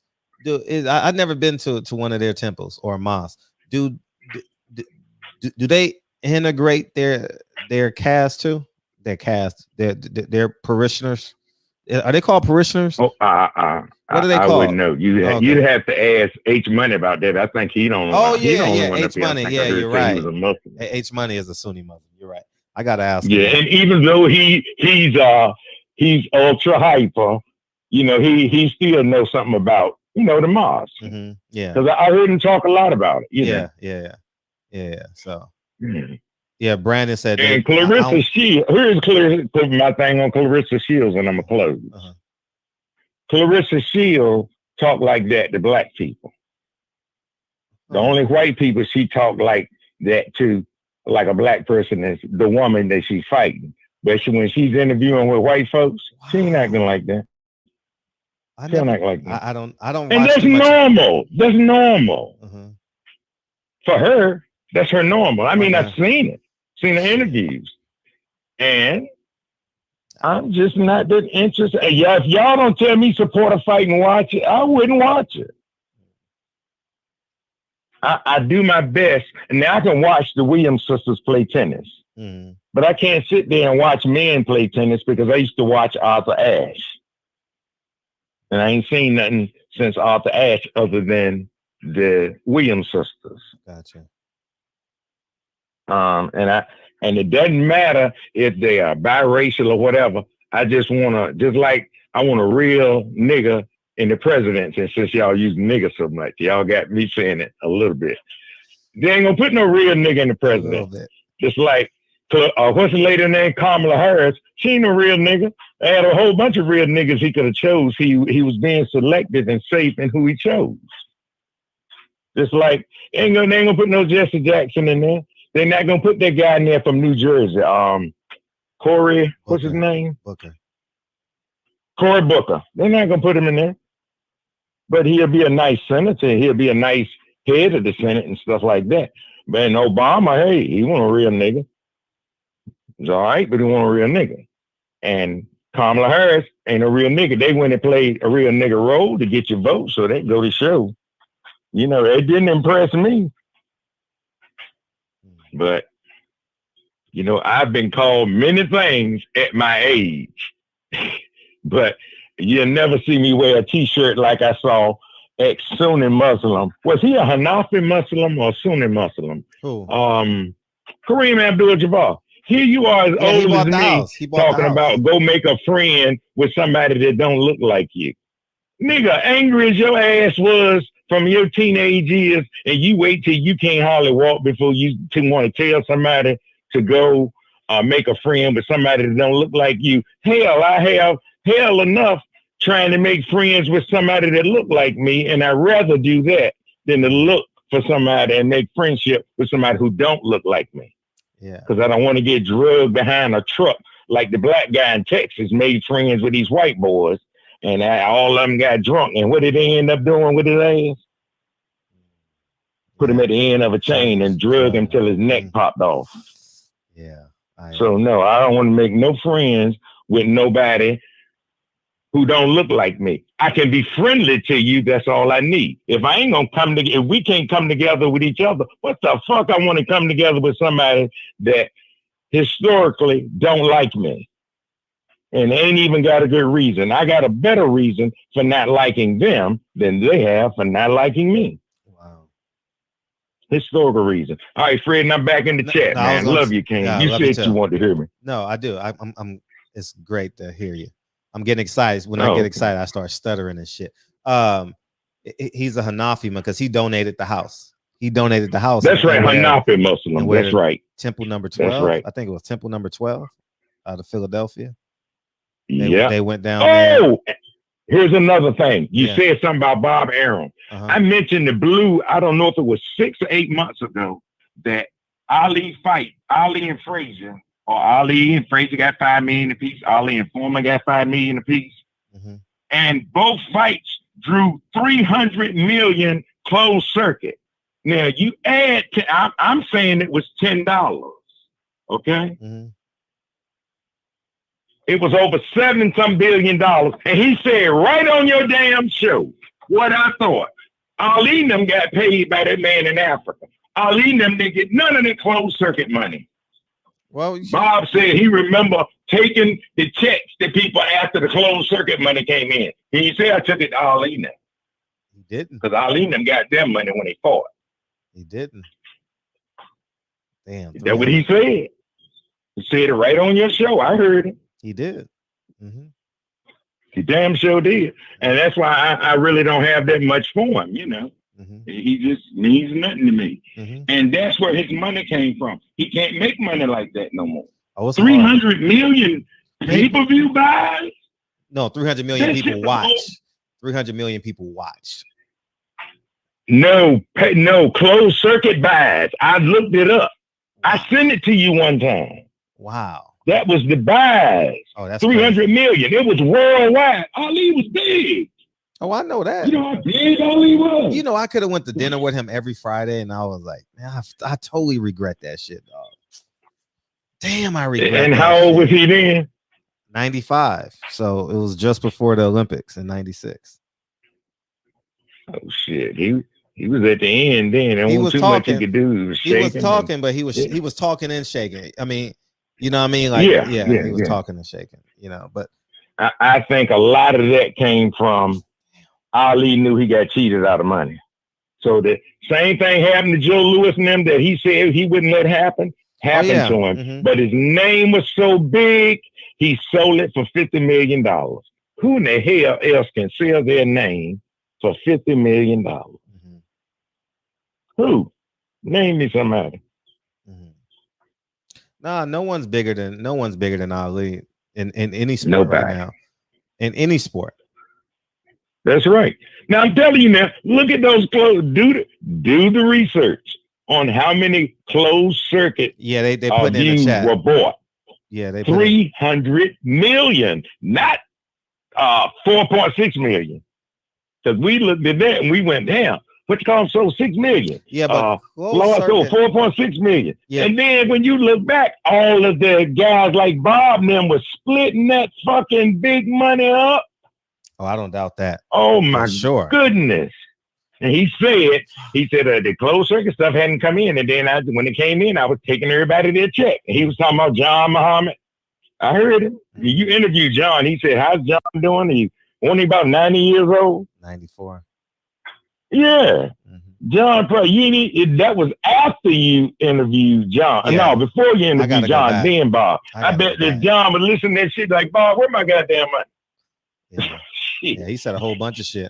I mean, he said so many people ripped him off. I mean, they're in a ripping off business. You know what I mean? So, like, you can't. It's hard that's to choose. What Bob said on your show. This shit just fell out his mouth, Fred. It was organic. So it's not like, oh man, Bob stole money. No, they were stealing money.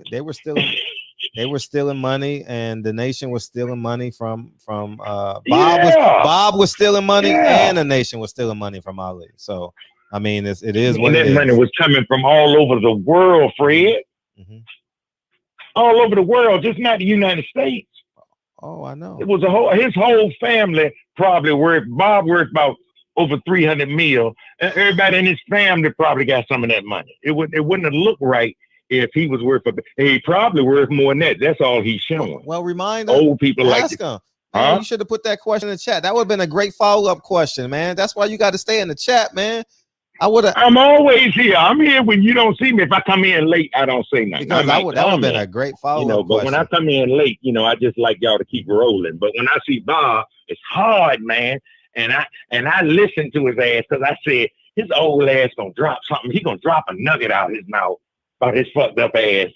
Oh yeah. Then he'll say fuck you and all that shit. Oh yeah. Bob done got away highway legally though. See, Bob does it legally though. He puts you in a contract, and what you gonna do? Nothing. Yeah, he ties you up. Bob ties you up, man.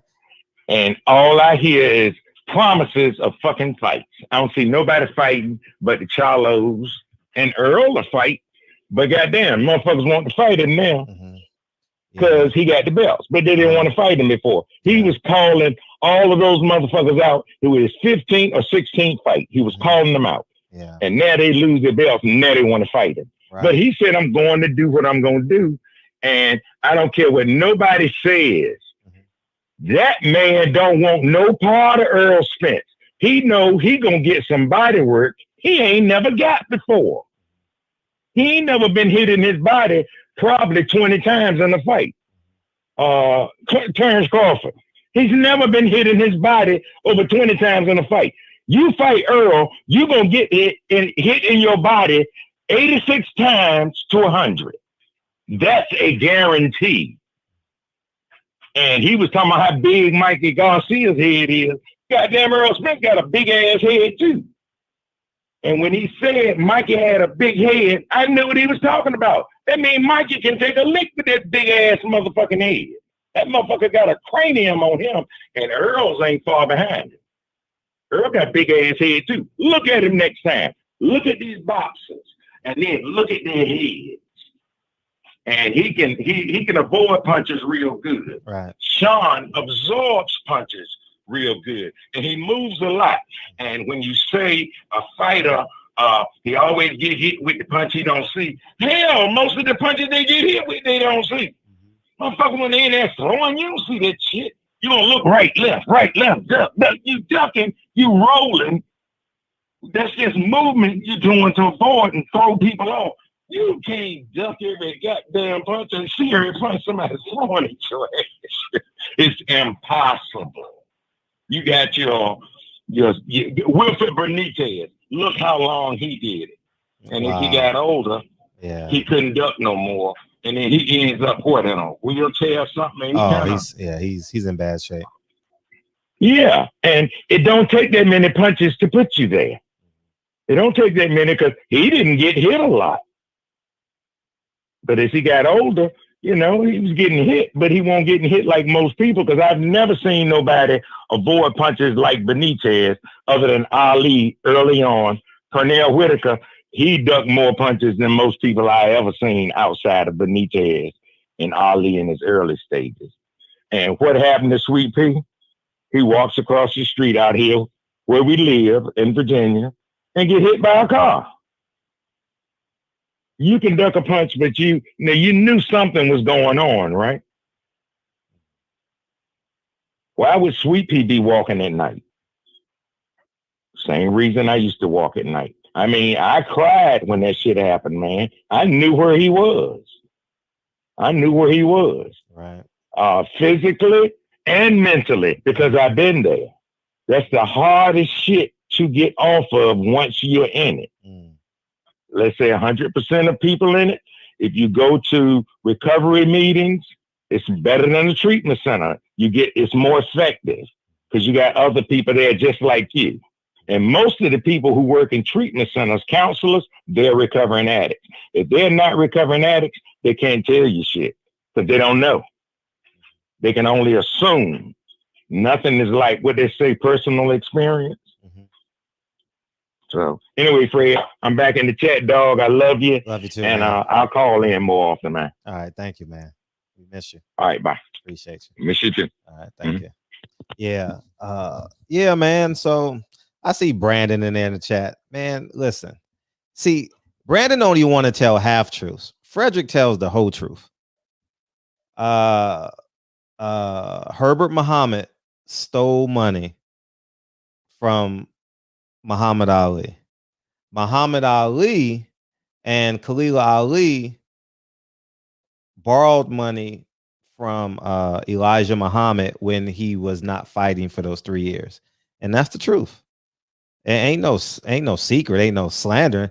He only wants you to say, he only wants you to hear that Elijah Muhammad loaned Muhammad Ali the money, but at the end of the day, the truth of the matter is you want to know the truth, Brandon?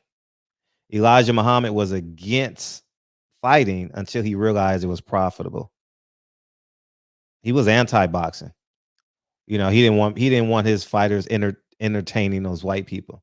And then he realized how profitable he was. And then Herbert Muhammad and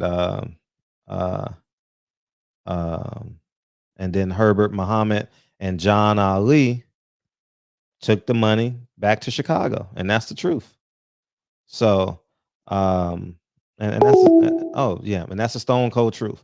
So, it'll come out in the Khalil Ali interview.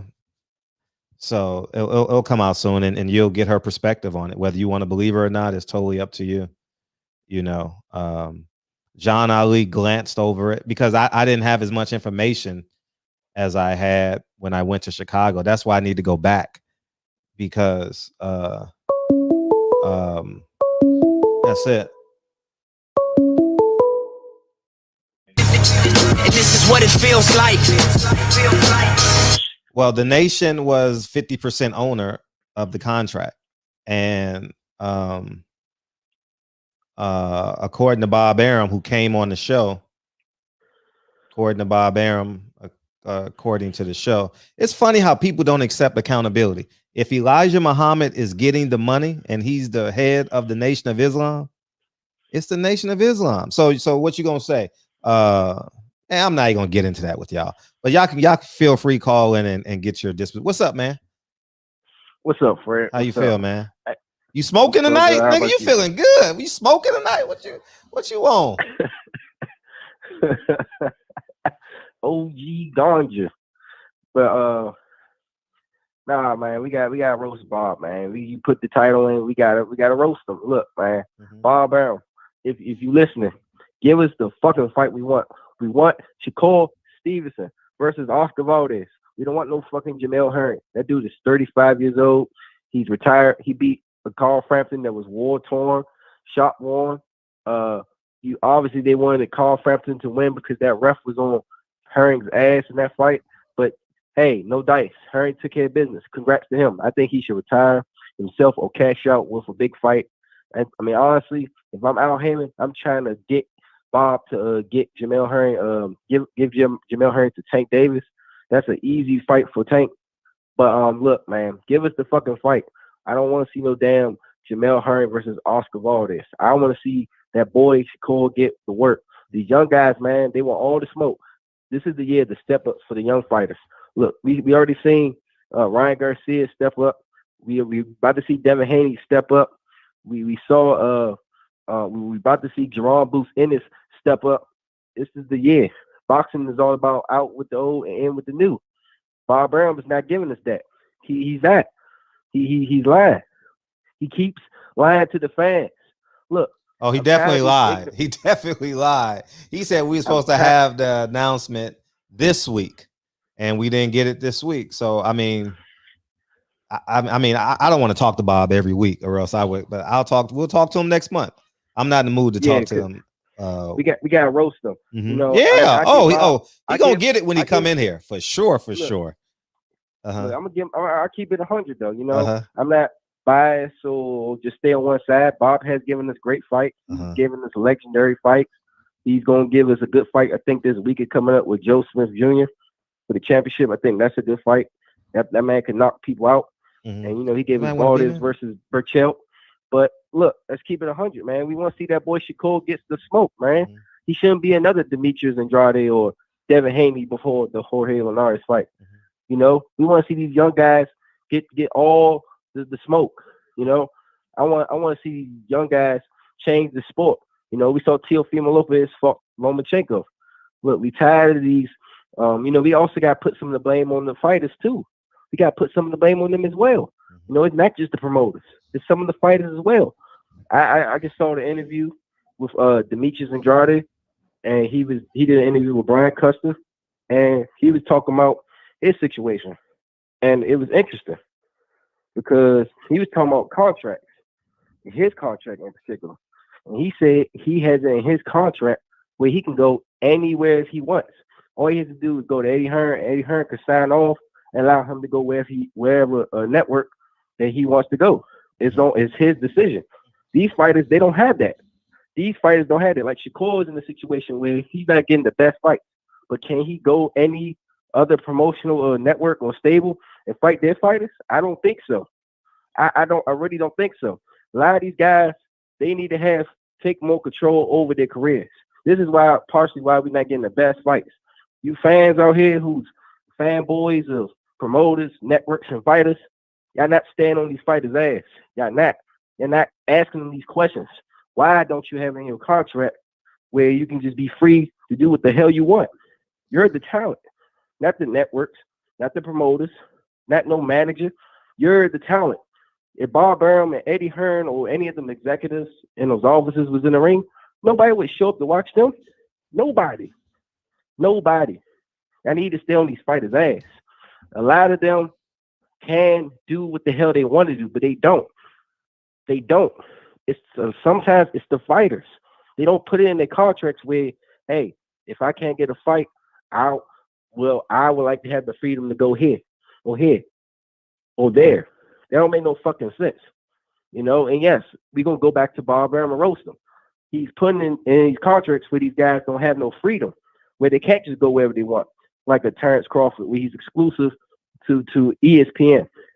You know, if a guy don't sell, why is he exclusive to a network? Let him go where the fuck he want to go.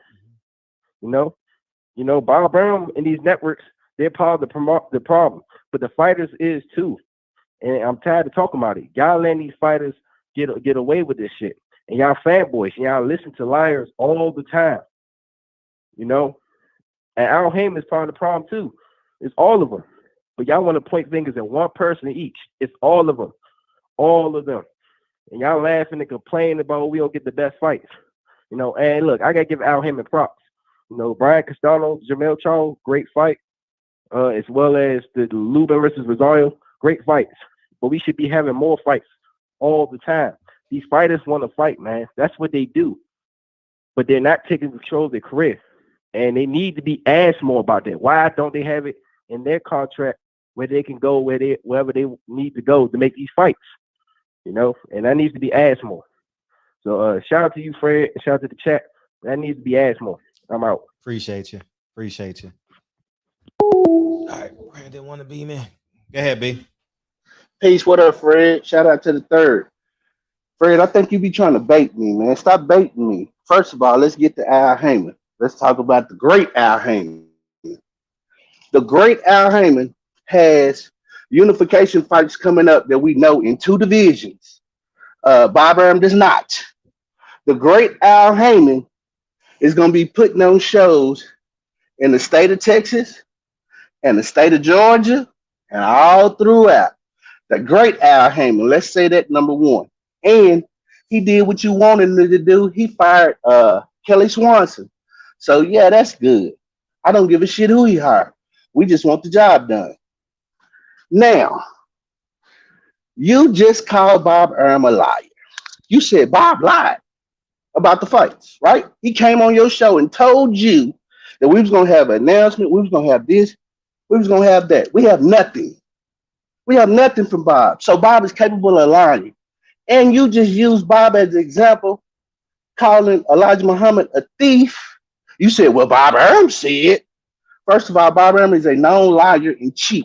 So we have to take what he says with a grain of salt. So you can't use one cheat and one liar to try to corroborate something that you believe. If we was on the witness stand, that witness that you just used because of his dirty past and dirty history, he would be struck from the witness stand.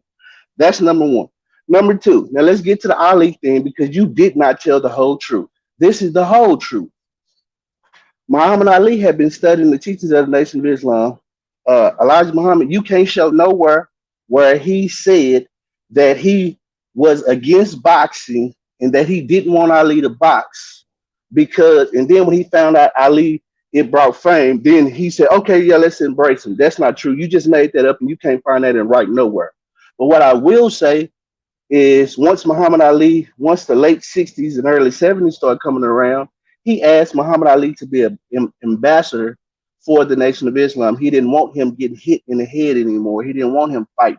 What he wanted him to do is he wanted him to go around the world and be an ambassador for the Nation of Islam. So once again, Fred, you're wrong. You framing stuff that's not correct, and you have no proof. Everything you said, you have no proof. The only thing you have is innuendo and hearsay. But if you don't have proof, a primary source is right out of the person's mouth or something that they said that you can point to anywhere. Other than that, it's just a rumor and it's he said, she said. But outside of that, Bob Arum is a liar. He's always going to be a liar. And go Al Haymon, go, because we're getting unification fights. And Fred, once again, keep your foot on their neck. And if you want to keep this subject going whenever you're ready, you know I'm watching. I might not say nothing, but I'm watching them here. So shout out to the third. Keep your foot on their necks. And DB, Thank you for being a soldier, man. I know you're a soldier, so I appreciate that, DB. Once again, I'm back in the chat. Peace. Now go ahead and get your rebuttal on when I go. Peace. There's no need for a rebuttal. There's no need for a rebuttal, man. There's no need, but I will respond to you. What's up? How you feel, Asia? How you feel, man? How you feel? You know how I feel as part owner of PBC, 55 sitting on 55 mil. That's we all should feel. Right. Now, on my hit list, so you need to start recording, as I put in the chat when you were saying, hey, I ain't know that. I said, hey, look, let me do me. And as far as Kelly Swanson go, you ain't got to worry about She got fired? I hope she did. I hope she did, dog. I hope she. Hey. I don't know. Like I said, I was selfish with my time this week. Fred, we know what you don't know. You just been throwing out propaganda. You know, we found out what you don't know, but I know she's gone. But anyway, let's move on. We talking about Bob tonight. I gotta find out, dog. I don't know. She ain't get fired, dog. Oh, Fred, once again for the 18th trillion time, you keep saying you don't, and the opposite word is what you saying. You don't know. That's cool. You don't know. I done told you. Wait, let's move on. How bad we gonna roast Bob when he do come back in? We gotta do a checklist.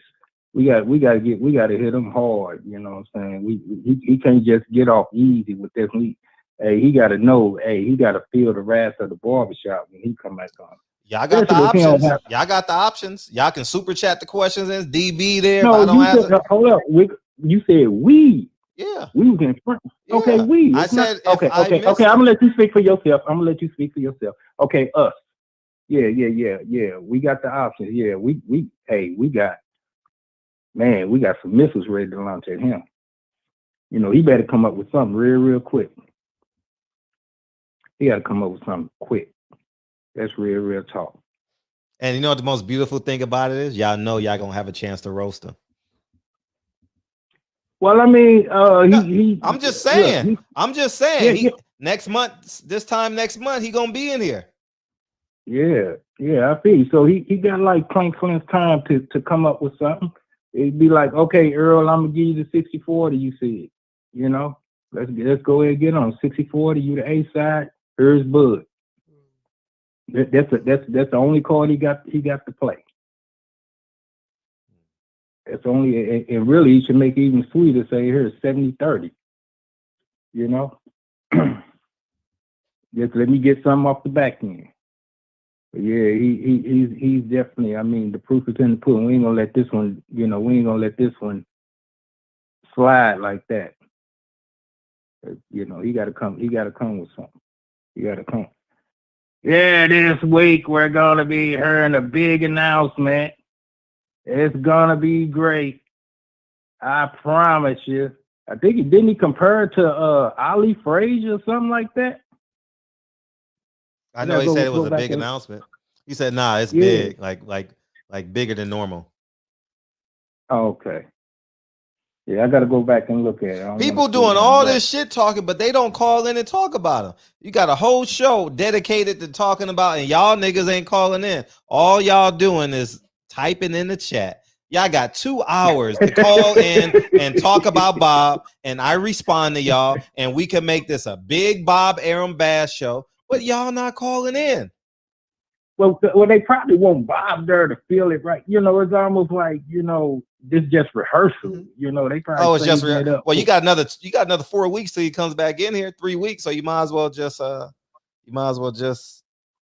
get this spawn set. Yeah, niggas are really cowards in real life. You know what I mean? They really scared. You know what I mean? They don't want to talk. They don't want to talk really bad about a white man. You know what I mean? Especially when he one of them jewelry people. You know what I mean? Y'all really don't want to talk about it. Y'all really quiet. Y'all act like y'all do, but y'all really don't. Anyways, go ahead. Damn, Fred, you gonna call him out like that? I'm saying. I mean, we allocated a whole show, and these niggas ain't calling in. I said, no, I feel you. I mean, I'm not going. I told these niggas Thursday, hey, if he don't have his contract by Sunday, we need to go in on his ass. Hell yeah. Niggas ain't going in on him. I mean, so how about y'all excite me? Get me excited. Yeah. You know what I mean? I personalize PBC's movement because I'm I'm so more emotionally attached to their fighters. I don't really know a top ranked fighter I'm emotionally attached to. I don't have one. Nah, I'm not emotionally attached to him. He looks like his my son and all yeah, that, he looks like my son, but I'm not like, man, I can't wait for a Shakur Stevenson fight. But but like the PBC fighters, like I have real relationships with some of those PBC fighters, and more importantly, some of their their teams, So I don't really have that on the top ranked side. So I'm obviously way more invested. But I'm invested to the point where he owed Bud a big fight. Mike Weary, I haven't seen you super chat nothing about Bob Arum. So obviously it don't mean nothing to you either, nigga. So what you gonna say? Now, nigga? You ain't super chat nothing then. You super chat every day, but you ain't super chat nothing about Bob. You don't care about it. Anyways, go ahead, continue. Yeah, I was about to finish it. We pray about to be the gold in the show again. Niggas. Your inspiration. Yeah, man. I mean, we ain't letting Bob fly with this, man. Don't let him slide. Hold everybody accountable. Listen, I say tell the truth no matter what. And this is the time where y'all could have called in and we could have had a big roast session. Oh, the super chat is turned off. Oh, my bad. I ain't know that. I guess I got to turn it on. But the point I'm making is y'all had 3 days to prepare for this show. And I ain't heard nothing funny. I ain't had no call-ins. Y'all ain't did nothing. And I'm never gonna be defensive about Bob. Never, ever, never will I. Why? Well, once again, this just a song. We're just practicing now. Oh, yeah, practicing. It ain't over. Yeah, this just and you know the beautiful thing about it is, I say it again, he gonna be here in 3 or 4 weeks. I gotta activate the super chat. It'll be here tomorrow. But that's the most beautiful thing about it is he's gonna be in here. And guess what? Unlike Al Haymon, he gonna be here, and y'all get to talk about the same way with Mauricio Suleiman. You get to go in and talk to Mauricio Suleiman. Let me pull some strings here if I can get Al in by October. Yeah, you the co-owner, nigga. You the co-owner. Let's see if I can get him in by. I gotta check his schedule, man. That's a busy man. Yeah. I don't even think he's in the continent right now. Hey, but shout out to everybody. Hope everybody had a nice. If you celebrate Easter, hopefully you had a great Easter for sure. And I didn't say I celebrated. Let me land my plane. I hope whoever consider it a holiday because they move it. I don't even know what day Easter is on. I don't. Seriously. I didn't know it was till Friday. Huh? I didn't know Easter was Easter till Friday or Thursday of last week. Exactly. And next year, I bet you it won't be April 4th or whatever the day it was. Next year, I mean. Yeah. It's gonna be on some other day. What part of the game is that? Facts. But hope everybody had a good weekend. Right. Everybody stay blessed, stay up. Shout out to the barbershop. Appreciate you. Salute, Fred. All the time. Right. All right, peace. Yeah, man. So feel free. I mean, the lines are open. Niggas, y'all just like capping on me. That's all y'all like doing. And the most beautiful thing about it is y'all have a chance to super chat. Well, he doesn't stay longer than an hour. And DB can pick up the questions. And if DB want to ask the questions that I miss, y'all get y'all questions asked. That's what's good about it. Imagine 256. What up, man? And this is what it feels like. What's popping? What's going on, Fred? How you feeling tonight, man? I'm feeling good, man. How you feel? Shout out to the Dr. King family. I forgot to say that today.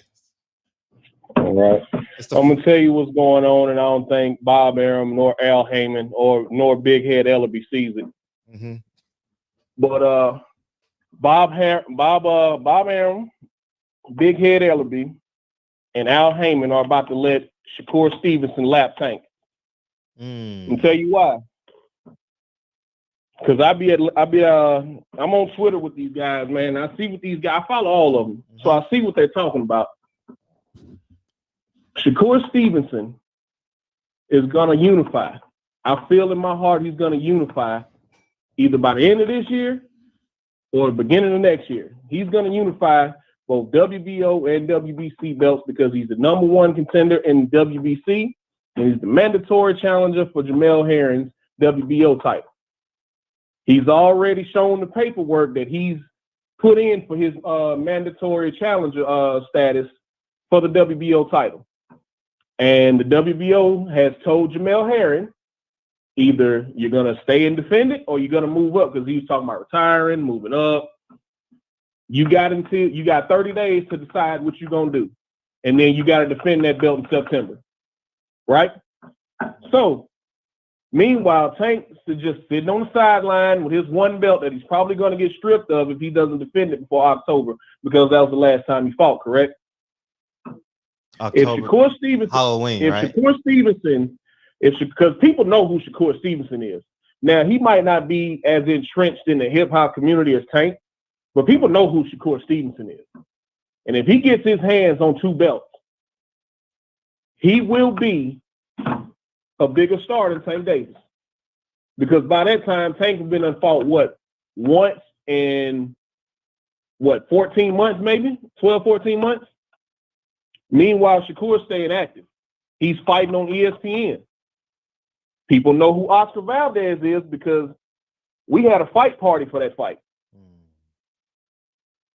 We saw Oscar Valdez. They're going to show those highlights of him knocking out Burchell.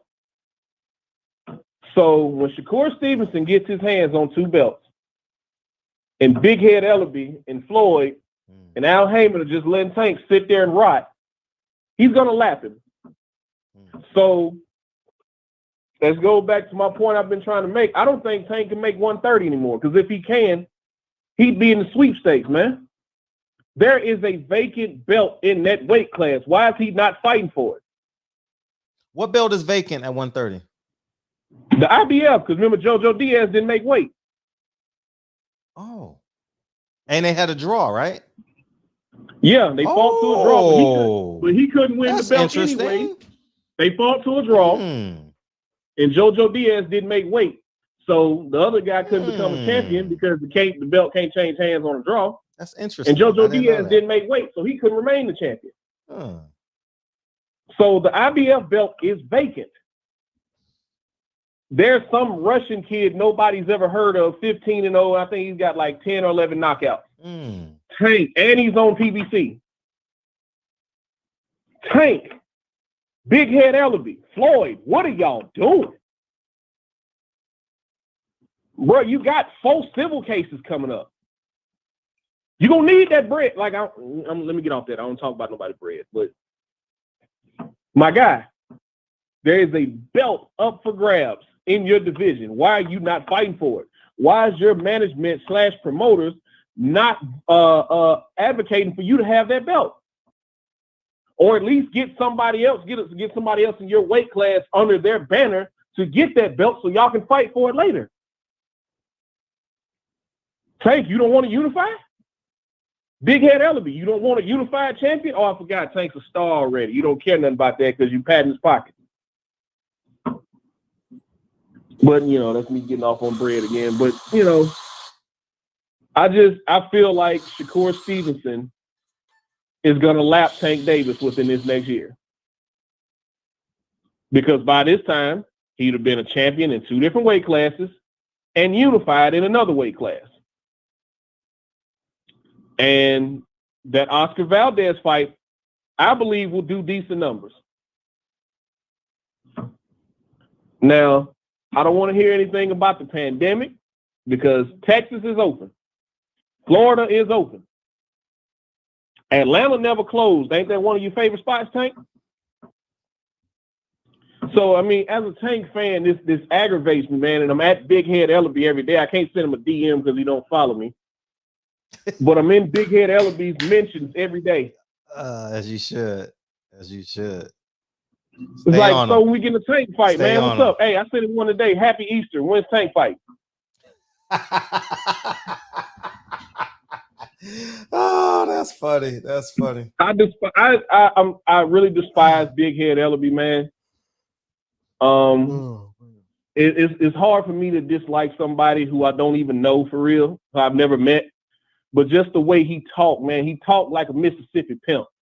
you know, and I don't like that because the last guy that talked like that was Don King. And I really don't like that, man. And it's the way they treating this guy. I don't know if it's it's the whole accident, his legal troubles, that's all on him. But his professional life, they are doing him a disservice. Floyd too tied up in trying to fight a YouTube star. Big Head Ellaby and Al Haymon are doing him a disservice. Now, on the Bob Arum side, if Bob Arum don't see the potential star that he has in Shakur Stevenson, he need to just go ahead and sit down somewhere and let his son-in-law have it. If he doesn't see it, Shakur Stevenson can be way bigger than Terrence Crawford. He can be bigger than Tyson Fury. Could you imagine the storyline that they could build with him and Jamel Herring? They used to train together. What secrets do they know? Hey, him and Devin Haney sparred before. He got the best of Devin Haney. This is why Shakur was in the Olympics. The video was out there. You can watch it yourself. He beat the shit out of Devin Haney. Now I'm sparring, but he was working Devin Haney. I understand Devin Haney was like, he was younger. They were around the same age. I think Devin Haney was like 16. And I think Shakur Stevenson was 18, 19, something like that. Not sure, we're not real sure on their ages, but he whooped Devin Haney ass, not for nothing. So they're only a weight class apart. Could you imagine if they actually got in the same weight class and they were still undefeated? And Shakur at that time would be a 3-division world champion? Would Devin Haney fight him? I believe he would, because I think Devin Haney's the boogeyman. But that's my call, Fred. I had to call in with these rants every now and then. And so I'm back to my guy Wilder, of course. When's that fight announcement, Fred? Man, fight announcement been coming for 2 weeks, for 2 months now. Man, that shit ain't happening, dog. They gotta wait till that arbitration. It's a done deal. I don't know what, man. They gotta wait for that damn arbitration. It's sad that it's taking this long, man. I mean, I'm taking this to the grave that it was cooperation on both PBC and Top Rank, because I can't see 2 promotional companies having 2 of their top fighters just go through this litigation for a year. You understand what I'm saying? Yeah. Like Deontay Wilder is a draw. I'm not saying Tyson Fury is a draw, but he's a top 3 name on the Top Rank side, and they just got these guys in litigation for a year. The shit should have been settled, man. Yeah, just what I believe. Just so I should have fought by that. Yeah, so I think it's a lot of cooperation. I think it's cooperation. I've said that since day one. I've told that to Team Wilder since day one, because it's just whatever. And I'm 9 out of 10 times I'm right. So I got you. So oh yeah, I'm still waiting on Tank's announcement for June. No, Tank was supposed to make an announcement 2 weeks ago. Yeah, he had something big for June. I was waiting on that. Maybe PBC will drop their schedule this week because they said first quarter, end of the first quarter. So maybe it's coming this week. That'll be good. You know what's crazy about that? You can announce a fight, 8 to 10 weeks out. We've already gotten the NFL schedule and they don't play until August, September. Really? Yeah. Oh, I didn't even know that. They hadn't announced dates, but they have announced the schedule. They was like, okay, they've announced which teams are going to play each other. The college football schedule's already out. It's April, and they don't play until August. Wow.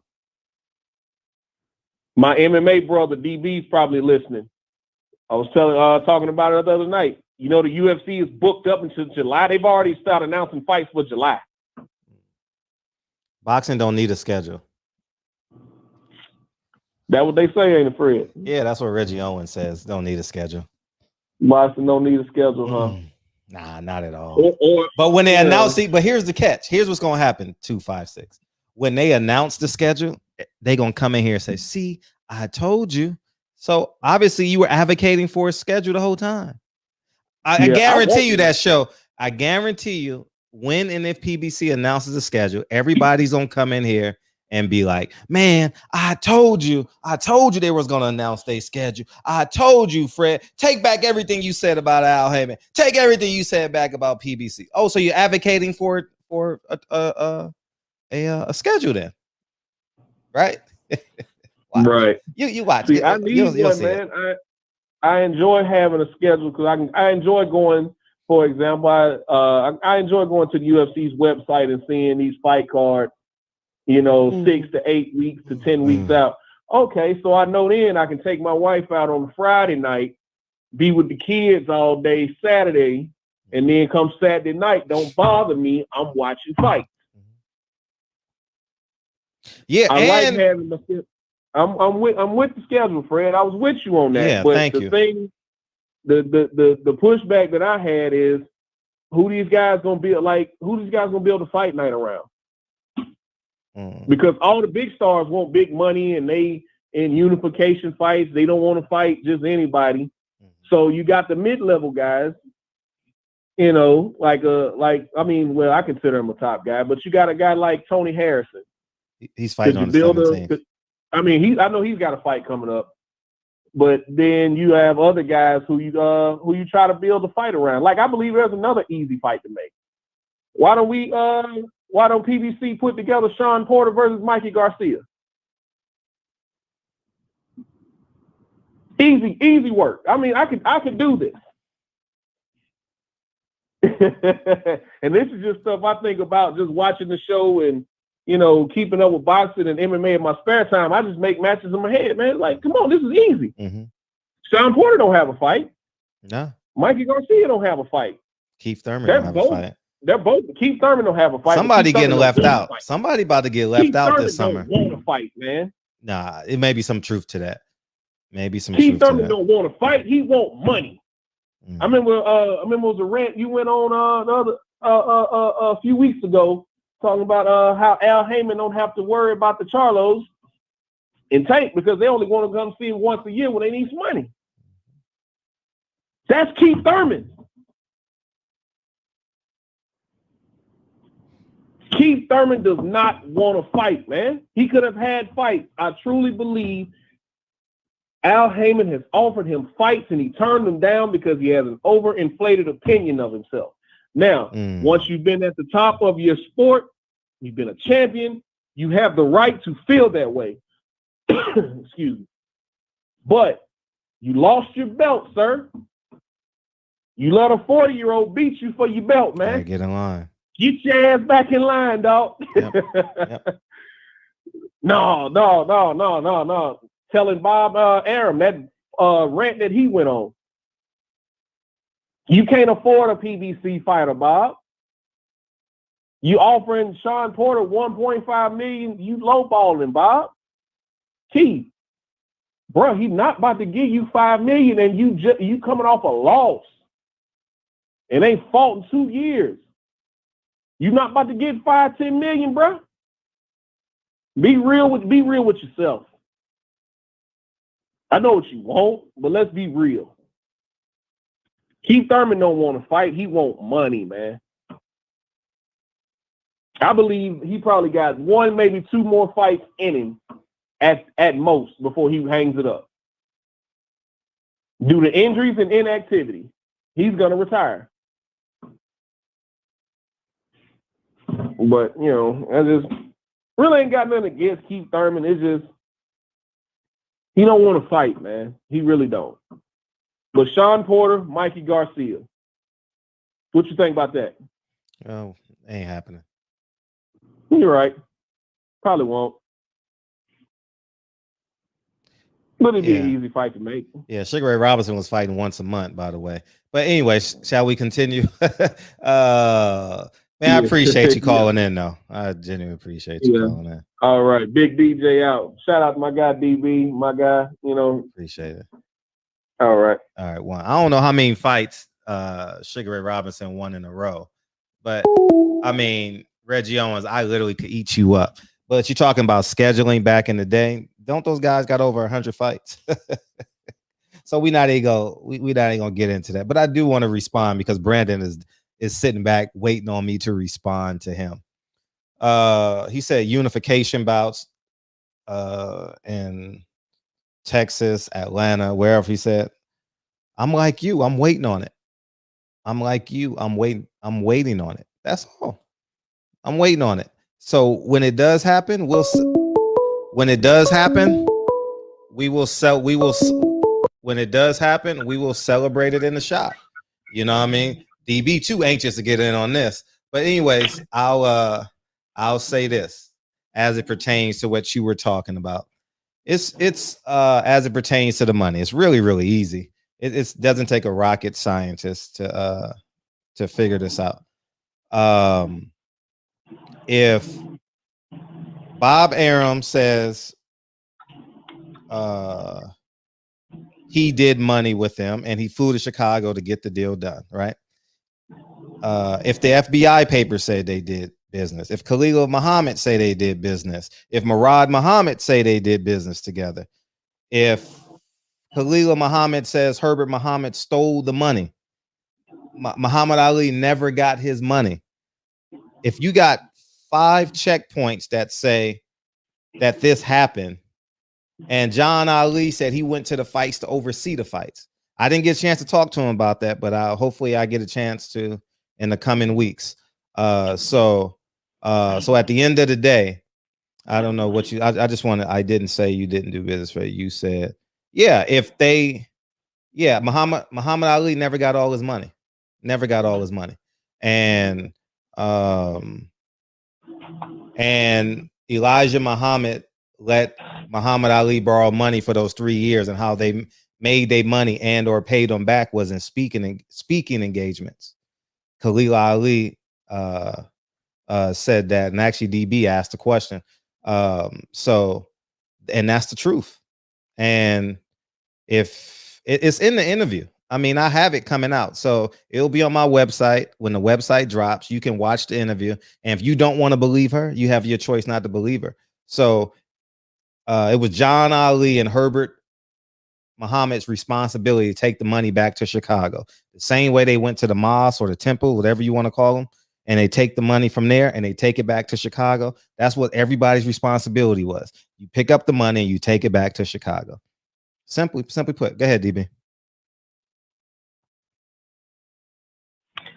Hey, so a couple of quick things. DJ was speaking about the IBF title being vacant at 130. The super featherweight is not, well, it's vacant right now, but there's already a fight scheduled between Rakimov and Kenichi Ogawa after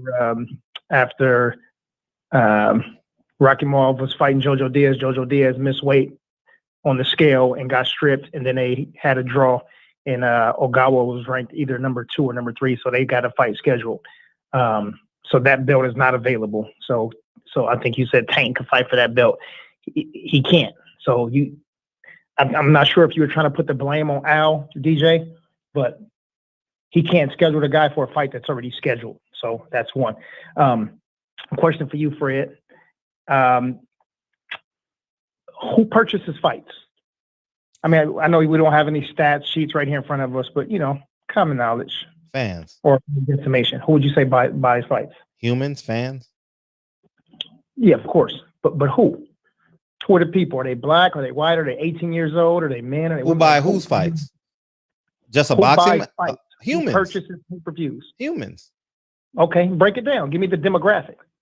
I don't have a pie chart in front of me. I know. Make a guesstimation. You're an intelligent guy.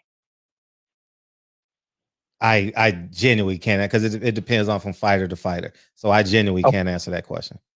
Okay, well, I'll generalize it then, since you keep it general. Hardcore boxing fans are going to keep Saturday nights open for fights. It has nothing to do with a schedule. If Brandon's going to watch fights, Brandon knows that fights are on Saturday nights. He's not going to schedule a date, to go out on Saturday night because he knows the fight's there. Reggie is not going to schedule something to take the kids out because he knows that on Saturday nights, there's combat sports, there's boxing available, and it's going to be there, right? Kyle, and the list goes on, right? So casuals don't order pay-per-views. They only order pay-per-views if there's a big fight. My brother, who's not a boxing fan, I remember when Deontay Wilder fought Tyson Fury in the first fight, he was sending me a message like, "Hey, where you at?" I'm like, "Man, I'm driving to the house." He's like, "Oh, you coming over here? Deontay Wilder getting ready to fight." I'm like, "Huh?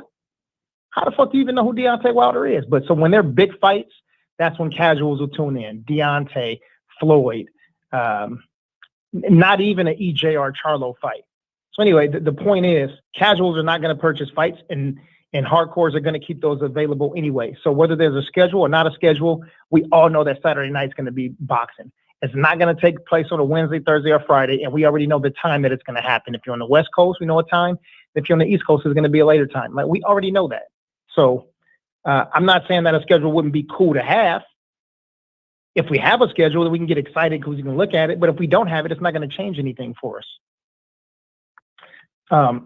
By the way, so remember you got a massage by this BBW about a week ago? Was that you? No. Shit. What about when you got into a fight at the park like a month ago? No, that wasn't me. Okay. So, but what if people say the barbershop got into a fight? I got a massage from a BBW. I got into a fight at the park. You didn't. So people can't say the barbershop got into a fight. You can't say the nation when there was only one or two or even just a small group of people who were involved in something. Fred didn't do it and Patty Dean didn't do it. That was all DB. Love you, brother. I'm in the chat. Well, I mean, that's easy. You stop making my job so easy. You guys are making my job too easy. You guys are making my job way too easy. Schedule versus non-schedule. It's really, really easy, guys. You value more fights over other fights. It's really that easy. You value fights over other fights. Now, if Jamel Herring is fighting this Saturday, right? And you know what you call this, Deontay Wilder is fighting next Saturday, you're going to schedule your family event the weekend before, right? If you're planning if you're planning a summertime vacation, right? And you're going to take the kids to go see grandma for the weekend, right?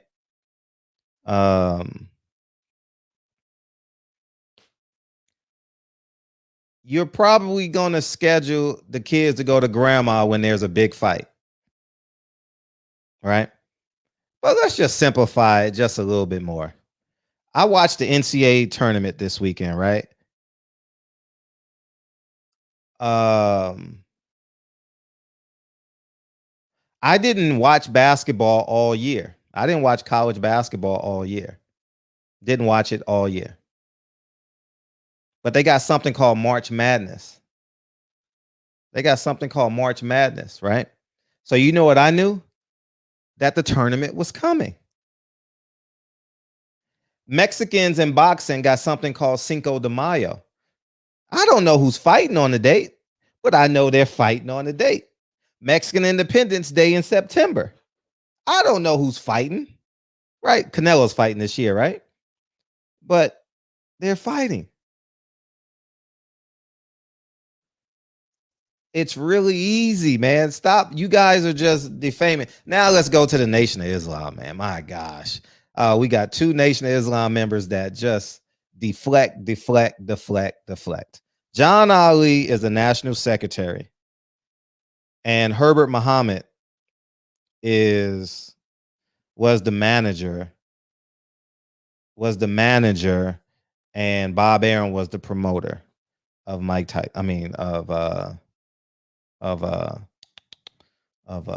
Muhammad Ali, right? And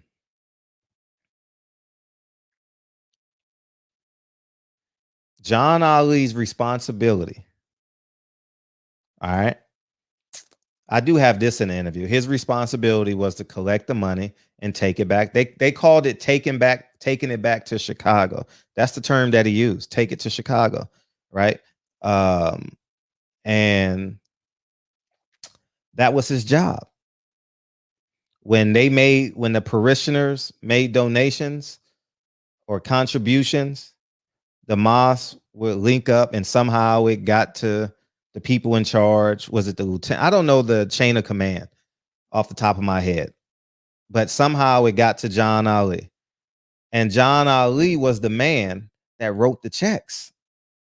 John Ali was the man, the conversations we had over dinner, he was the one who paid Malcolm X $1,000 a month. So at the end of the day, we can say and do what we want. At the end of the day, I'm going to stay who I am, and I'm going to keep on telling the truth. I'm going to be the Oreo that I am. Okay? Because people don't want to share the truth. I'm not having 13 kids and not being a father. And then you go kill a man for telling the truth. Somehow we get back to this every show. This obviously y'all fancy over this topic. But y'all covertly hide the truth under your pillow. Y'all covertly hide the truth. There's 13 kids that ran around in America without a father, and their father didn't sign the birth certificate. You know what the man's name is? Elijah Muhammad. Exactly. 13 kids. We did a whole week show on NBA Youngboy. He got 7 kids, 8 baby mamas, or vice versa, something like that. We yell at him all the time.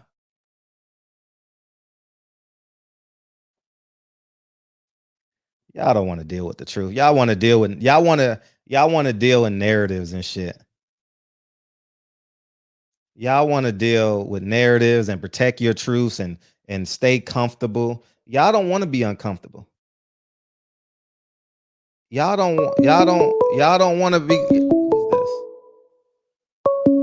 Y'all want to be comfortable. And this is what it feels like. Hey, what's up? Hey, what's up, Fred? It's Robert, man. Hey, what's up, man? How you been? Where you been, man? Pretty good. I've been in the chat, man. Oh, okay, good. In the chat. Yeah, What you got? Yeah, about the schedule thing, man. I mean, I'm of two mindsets on it. I mean, I can understand wanting to schedule for people that want to attend the fight, but for those that are going to be at home, like watching on pay-per-view or whatever, that Saturday night is fight night, whether you're MMA or a boxing fan. So I don't think the schedule is as important for people that's just going to be at home purchasing the fight or watching it. But now for attending, yeah. And then I do think that, if you want boxing to be more mainstream, it would be cool, like even now with the Zoom era and everything, if people like Al Haymon or whoever from PBC, Top Rank, Eddie Hearn, if they came together and did like a quarterly thing where they like almost like a NBA draft type where they sit there and they announce the fights for the next quarter.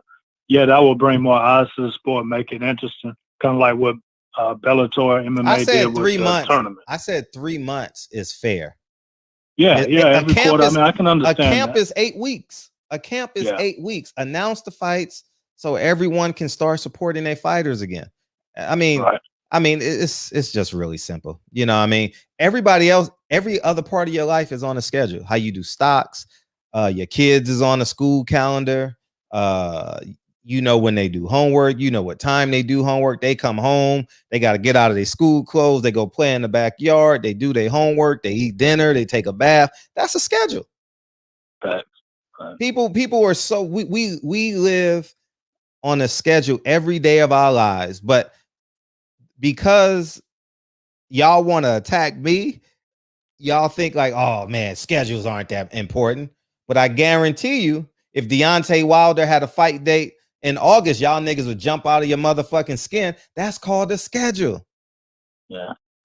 But my only thing with the schedule thing is I don't think it's all on one person. Like somebody else was saying, some of these fighters, they're not fighting.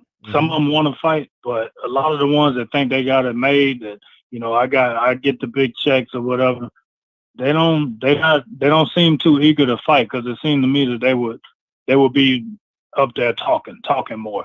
But you got like Big Charlo, he'll call out and say all these people, but he won't sign the fight. And so like the promoter can try to make the schedule, but if the fighters won't fight or they pulling out or, you know, this is happening. I mean, Bob just went through the same thing with this Frampton thing. Frampton pulled out all them times with, you know, he hurt his hands. This happened, that happened. They didn't have they didn't send Heron the tickets for the fight, man. That was janky, man. So I think it's more than just the promoter, you know.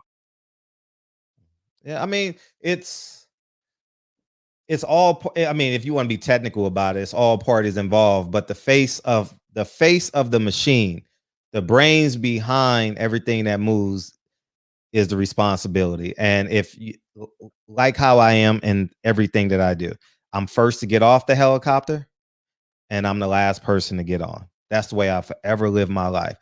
Y'all didn't hear me as it pertains to this YouTube shit. Oh man, YouTube fuck me, man. They gave me a strike, man. I don't give a fuck. I'm not, if I lose that channel, I don't give a fuck. Yeah, I worked hard on it, but guess what? I'm just gonna leverage this channel, drive it to my website, and build from there. Build my website the same way I build my YouTube channel. I'm not gonna sit here. I'm not complaining on what I don't own. You understand? Like I'm just not that person. I'm not making no fucking excuses for me. I don't make excuses for nothing in my life, man. And I think it's a beautiful thing when you're around men who hold everybody accountable in their life. I don't give a fuck if it's your religious leader, a promoter, a best friend. I mean, I have 100% accountability in my life. You know what I mean? And that's just what I believe. I don't believe no man can have a baby and not take care of his kids. I don't believe that shit and say you doing divine work. Get the fuck out of here. And then you go kill a man. And then you go kill a man for killing a man that you built and told him to be honorable, and he came to you with the truth. And then a year and a half later, you turn your back and allow him to get killed. Man, get the fuck out of here, man. I ain't with none of that shit. I ain't with none. If you a man and you see a man ain't taking care of his kids and you say that's a divine, that's divinity, you ain't shit. I'm being for real. Ain't nothing.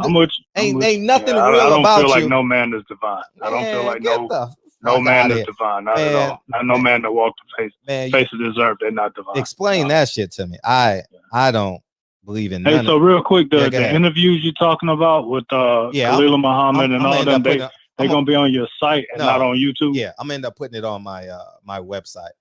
So I got some that are already scheduled to go on my other page, but the whole interview is going on my website. Okay.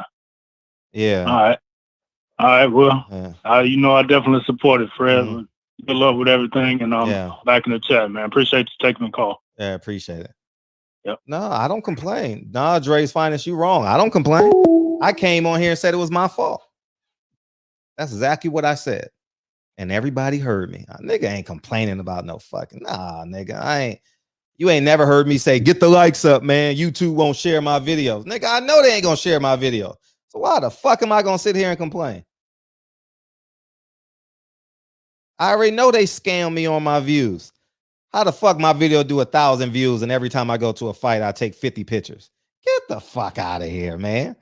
How the fuck everybody know me? And my man, I don't worry about it. So I knew that I was going that at some point, because of how this show is free flowing, I already know what's gonna happen on YouTube. I already know. So I've been working on my site in slow motion, and then I got more aggressive when I got the second strike, and I'm totally fine with it. I'm being honest. I'm totally fine with it. I'm not mad at all. I didn't cry when I got when Top Rank took my credential. I didn't cry. I just make an example out of them.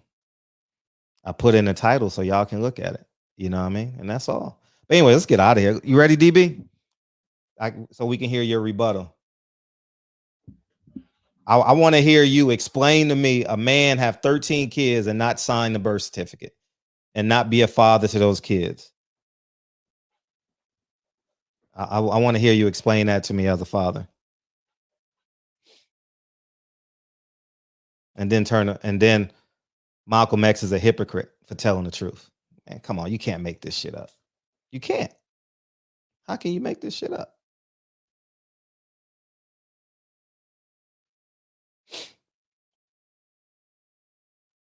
I'm waiting. So yeah, but anyways, we got what you call it this Saturday. I am excited about this fight. And you know why the excitement built? Because we had a month. We had a month. They confirmed this fight maybe a month ago. And guess what? We're excited for the fight. We're excited for Jaron Ennis versus Sergio Lipinets. What's up? What up? Man, listen, I'm not gonna go into that right there because that number one is no matter what I say, if I stood against you or with you on it, you already have your mind made up to the casket. But yeah, I am. But tell the people in the chat though. Tell the people in the chat. No, because the people in the chat don't have the question. Fred Hawthorne has the question. But also, listen, I'm not trying to get emotionally charged about something that we have no end to, right? It's just going to be a vicious downward spiral. So yeah, but in other boxing news, I was just thinking. So there's 330 million people in the U.S., right? And let's look at what are the 4 or 5 major cities in the U.S.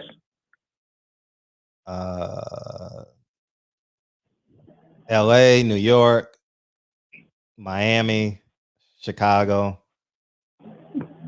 Atlanta. Cool. Okay, perfect. All right, so let's go Los Angeles Staples Center. What's the average of capacity?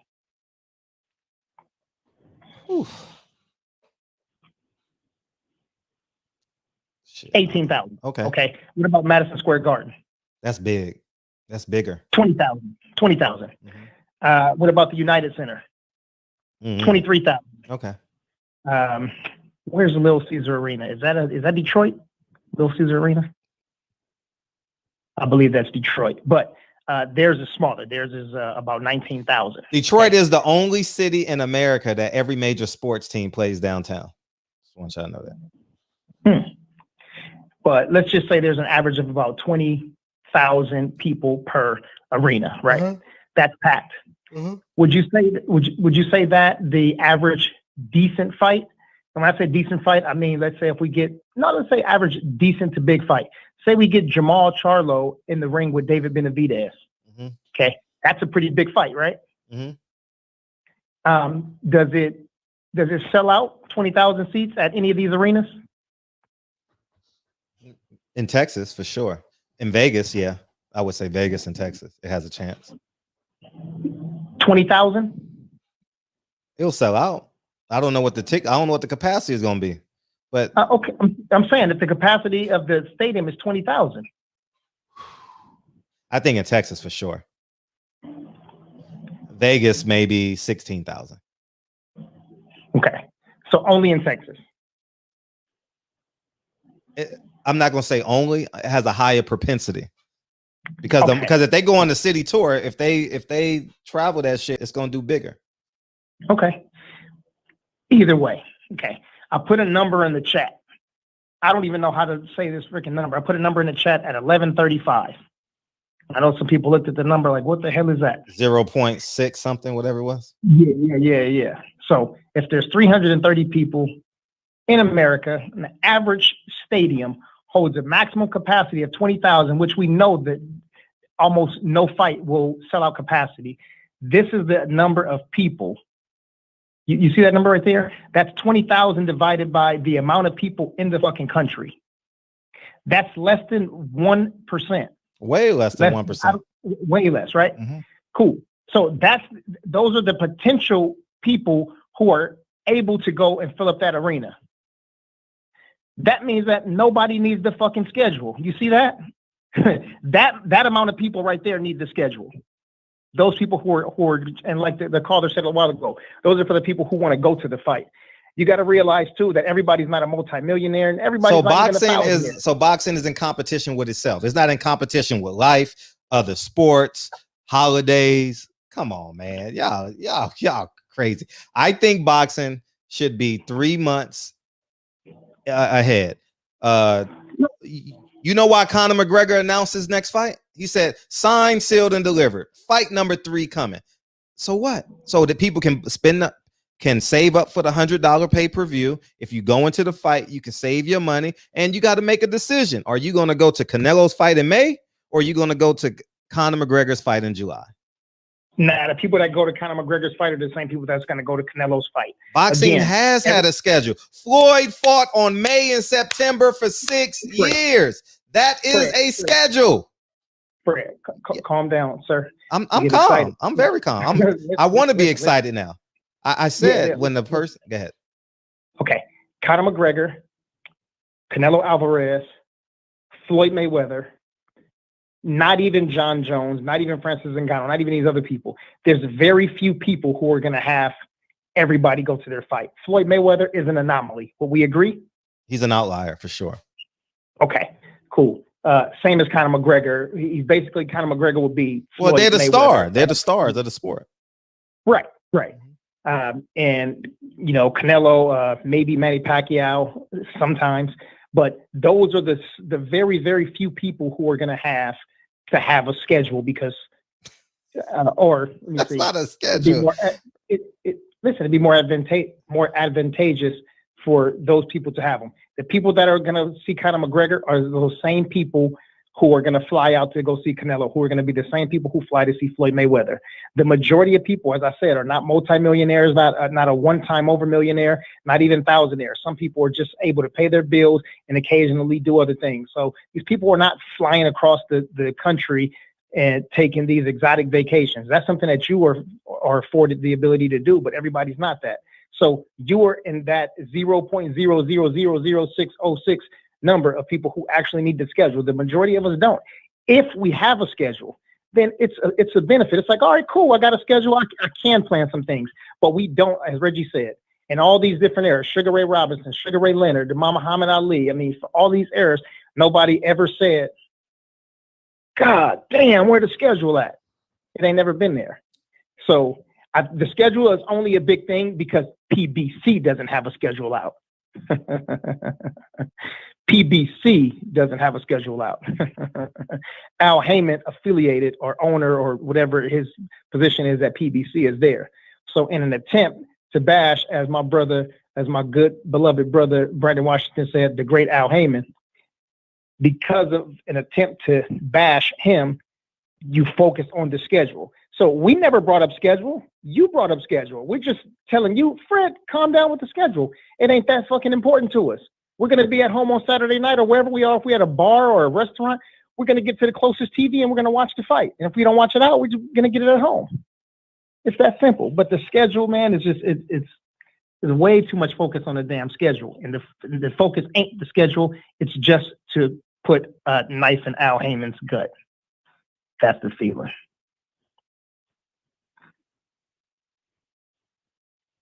How you doing today? I'm gonna answer. I'm gonna rebuttal you. I mean, it's just common. It's just common sense. First of all, Reggie Owens is retarded for saying it's not a schedule when Floyd Mayweather is fighting September and May. He did that shit for 5 or 6 years. That's a schedule. Okay, that's a schedule. Whether you like it or not. Canelo, May, he added December, September, December, May. You know Canelo was fighting. Okay. Now, when PBC was at his highest point, the best PBC ever did in terms of building and their brand was when in November of 2018 they invited everyone down to the Fox studios and they invited all the fighters down. And you know what they did? They put out a 3 or 4 month schedule. And the creme de la creme of that schedule was Mikey Garcia versus Errol Spence. Okay. And the reason why that is important, because now you got the fan base knowing that after Tony Harrison fight, I know that Sean Porter is fighting. And it was Keith Thurman in January against Josecito Lopez. Then in February, then March, Sean Porter fought a week before Errol Spence. And then boom, Errol Spence fought. Okay. at the end of the day, if you believe that boxing can survive off of just pop-up matches, and it can't. Impossible. Because guess what? NBA is 82 games a season. NFL is 16 games a season. Tennis already has built-in schedules. The U.S. Open, Wimbledon, Australian Open, the French Open. Golf has a schedule. The U.S. Open, the Green Jacket Open, whatever that is, the America's Cup. They have all these built-ins. The same way Floyd was a built-in, the same way Canelo's a built-in. So the fact that y'all are just trying to find these nuances and these new words to say, we don't need a schedule, we don't need, you call it whatever you want. You can call it whatever you want. But this week is June, this week is April. They have their April dates in. We need to know what PBC is doing in June. It's really that simple. We know Shakur Stevenson is fighting June 12th. You know why that fight was more interesting? Because 50% of the people that listen to Jamel Herring, and it's a fact by what y'all was saying in the comment section, and it's a fact by what he tweeted. How come he didn't say, how come he did not say Shakur Stevenson's name in the post-fight press conference? How come? Because y'all want to see that fight what? Next. And we would love to know that, hey, if these fighters win, they're fighting October 13th. We already have the date. We already have the venue. And that's it. And when COVID hit, it was like the race to space. Who's gonna put out a schedule first? And you know what PBC did? They put out fights for 4 weeks in a row. They announced it in June. Remember, they announced their schedule in June. Sean Porter, Ugas. Y'all remember? Come on now. Sean Porter, Ugas, and Laura. And the pay-per-view September 26th. They had David Benavidez. All that shit. They pumped all them out. They pumped all that out. Okay, in June or July. Feel free to go through your boxing scene articles. So at the end of what I'm saying is, you can't do this. You can't say, hey, we got to fight in 2 weeks. That don't work. That's not going to make money. Long term, that doesn't make money. I didn't watch the undercard of Jamel Herring.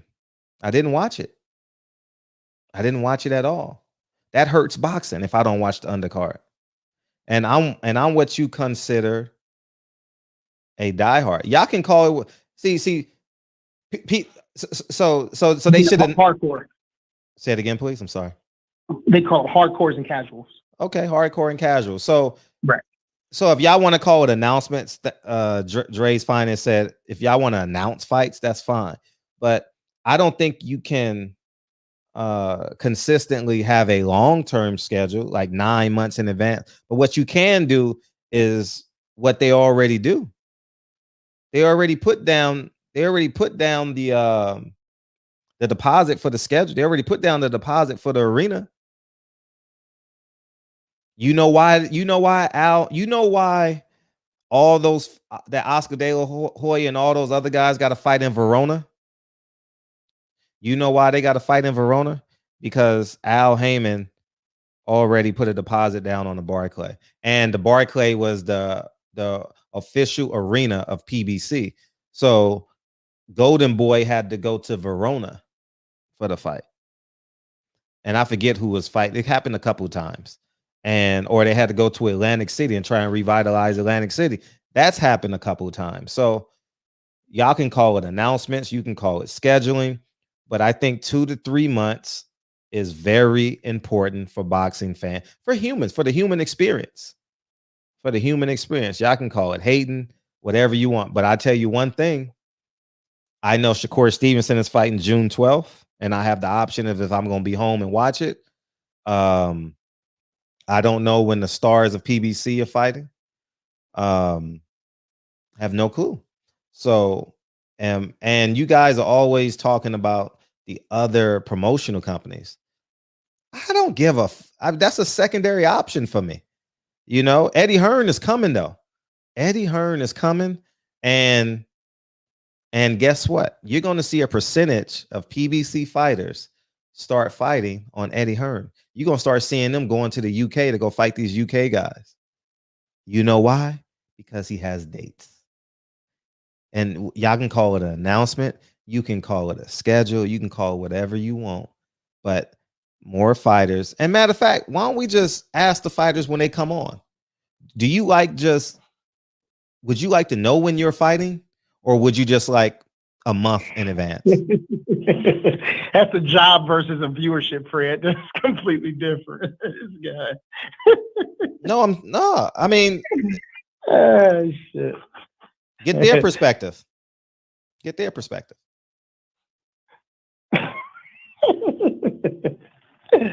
Oh man, listen, nobody don't give a shit about whether we got a schedule or not, man. We don't care. That's not it. Listen, when somebody calls out Shakur, when somebody calls out Devin, when somebody calls out Deontay Wilder, they never call out Deontay Wilder, but it's just so that we know that there is a fight being made, so that we know that the best is fighting the best. It's for us for a conversation piece. Like, oh shit, he ducked him. Oh shit, he gonna, they're gonna take the fade. Well, I don't know, man. This is an outboxer, and this is a brawler, and this is a boxer puncher, and we start the contrasting styles and for conversation. Like that's what it's about. You know, it's not about like, okay, cool. Well, in September, on September 15th, Reggie, I'm coming out there on September 15th. So make sure such and such, and I got a hot one. Like, no, listen, when we get right there around the date, a week before, 2 weeks before, shit, I hit Reggie and be like, yeah, shit, I'm on the road. I'm on my way out there. You at the house? Like, all right, cool. Well, shit, I'm going to slide through. It's simple. But, man, listen, I don't know why we having conversations about a schedule so much. This shit is just funny. Because PBC don't have the fighters, and that's y'all protecting them. If y'all were just, oh my God, y'all protecting them. Wait, hold on. You said y'all, I'm including you. Yeah, I'm including you. Okay, shit, you can. That's cool. But you said. I just want them to fight. I want them. No, hold on. You said that guys from PBC are gonna be going over to Eddie Hearn. They are. And if there's, I understand. Listen, and that's gonna happen, right? It's not like guys go to one school and they stay at that school for all 4 years and they never transfer. It's not like guys stay at one team for 20 years like the late great Kobe Bryant. Right. Like that shit doesn't usually happen. So if somebody goes over from Top Rank to there, if somebody goes over from main events to there, if somebody goes over from Golden Girl to there, you won't highlight it. And they can have 5 to 10 or 15 fighters. But if there's one fighter that goes over to Eddie the Germ Hearns from the PBC, man, I mean, what they say, you be I don't care. Y'all don't understand. No, I don't. No, y'all, man, come on. I've been so consistent. I am the most consistent guy on this shit. I don't even give a fuck about them. I'm telling you the God honest truth. I don't even go to Top Rank cards. I don't even go to motherfucking what's the guy named Eddie Hearn cards without a purpose. I went to an Eddie Hearn card to go get an interview. I went to a Top Rank card because they were convenient. And the last Top Rank card I went to was to interview Andre Ward. I have free tickets to the Corolla Lomachenko fight. I had 4 tickets. I picked them up and I did a video on it. I didn't even go. It was at the Staples Center. I didn't even go. So my priorities are intact. I talk about what I care about. Y'all want to be fair. Y'all want to be equal. You have every right to be that. You have every right to be that. So I say this, if there's a good fight on other card, but I can watch the fight and not be emotionally attached to it. Like Jamel Herring, I watched the fight and I didn't care who won. I really. Oh, by the way, I have to apologize to Jamel Herring. I was saying that he wasn't anything special and he was a no frills. And I said the fight would be close and that didn't know if he would win the fight, man. And he went in there and he got busy, man. He looked really good in there against a wily veteran who knows what he's doing in the ring. Yeah, so shout out to Jamel Herring. Man, I just want to see him. Listen, I don't know if the unification bout is more important to me, or if and I know it sounds crazy, or if the Shakur Stevenson is more important. I was listening to my brother D-Lo Fo Boxing. I was listening to one of his videos earlier, and I was like, man, is the reason why I think Shakur got upset and said, not over my dead body for that fight being scheduled, is because he knows that if Oscar Valdez wins that fight against Jamel Herring, Oscar Valdez is going to do what he did at 126 and continue to avoid him. So he's trying to get that fight right now because I don't see Shakur ducking and dodging anybody. I think he get that belt and try to unify belts and become undisputed before ultimately moving up a weight class. So, but the Shakur fight is a bigger fight, would you say? I mean, there'll be two black dudes fighting each other. So nah, it's not bigger. It's not bigger than right. Valdez versus Herring. Right. Because of the race element, right? No, the race component. No, Shakur ain't sold nothing yet. Say it again. He ain't really. Shakur don't have a buzz. I mean, it's not like. Oh no, I'm sorry. Sometimes when I say big fight, I realize this too. I was listening to one of the shows from last week, and when I say big fight, I'm not talking about in terms of like dollars. I mean the significance of the fight. Nah, they're gonna move Jamel Herring to LA. It's gonna be a StubHub fight or in Vegas, and it's gonna be promoted as a unification. It's a bigger fight. Shakur hasn't really. He's projected to be bigger, faster, stronger, but I haven't seen him in a position where, like, man, he moving tickets. I've never seen that yet. Right. You know, I know he did 5,000 or 6,000 in New Jersey.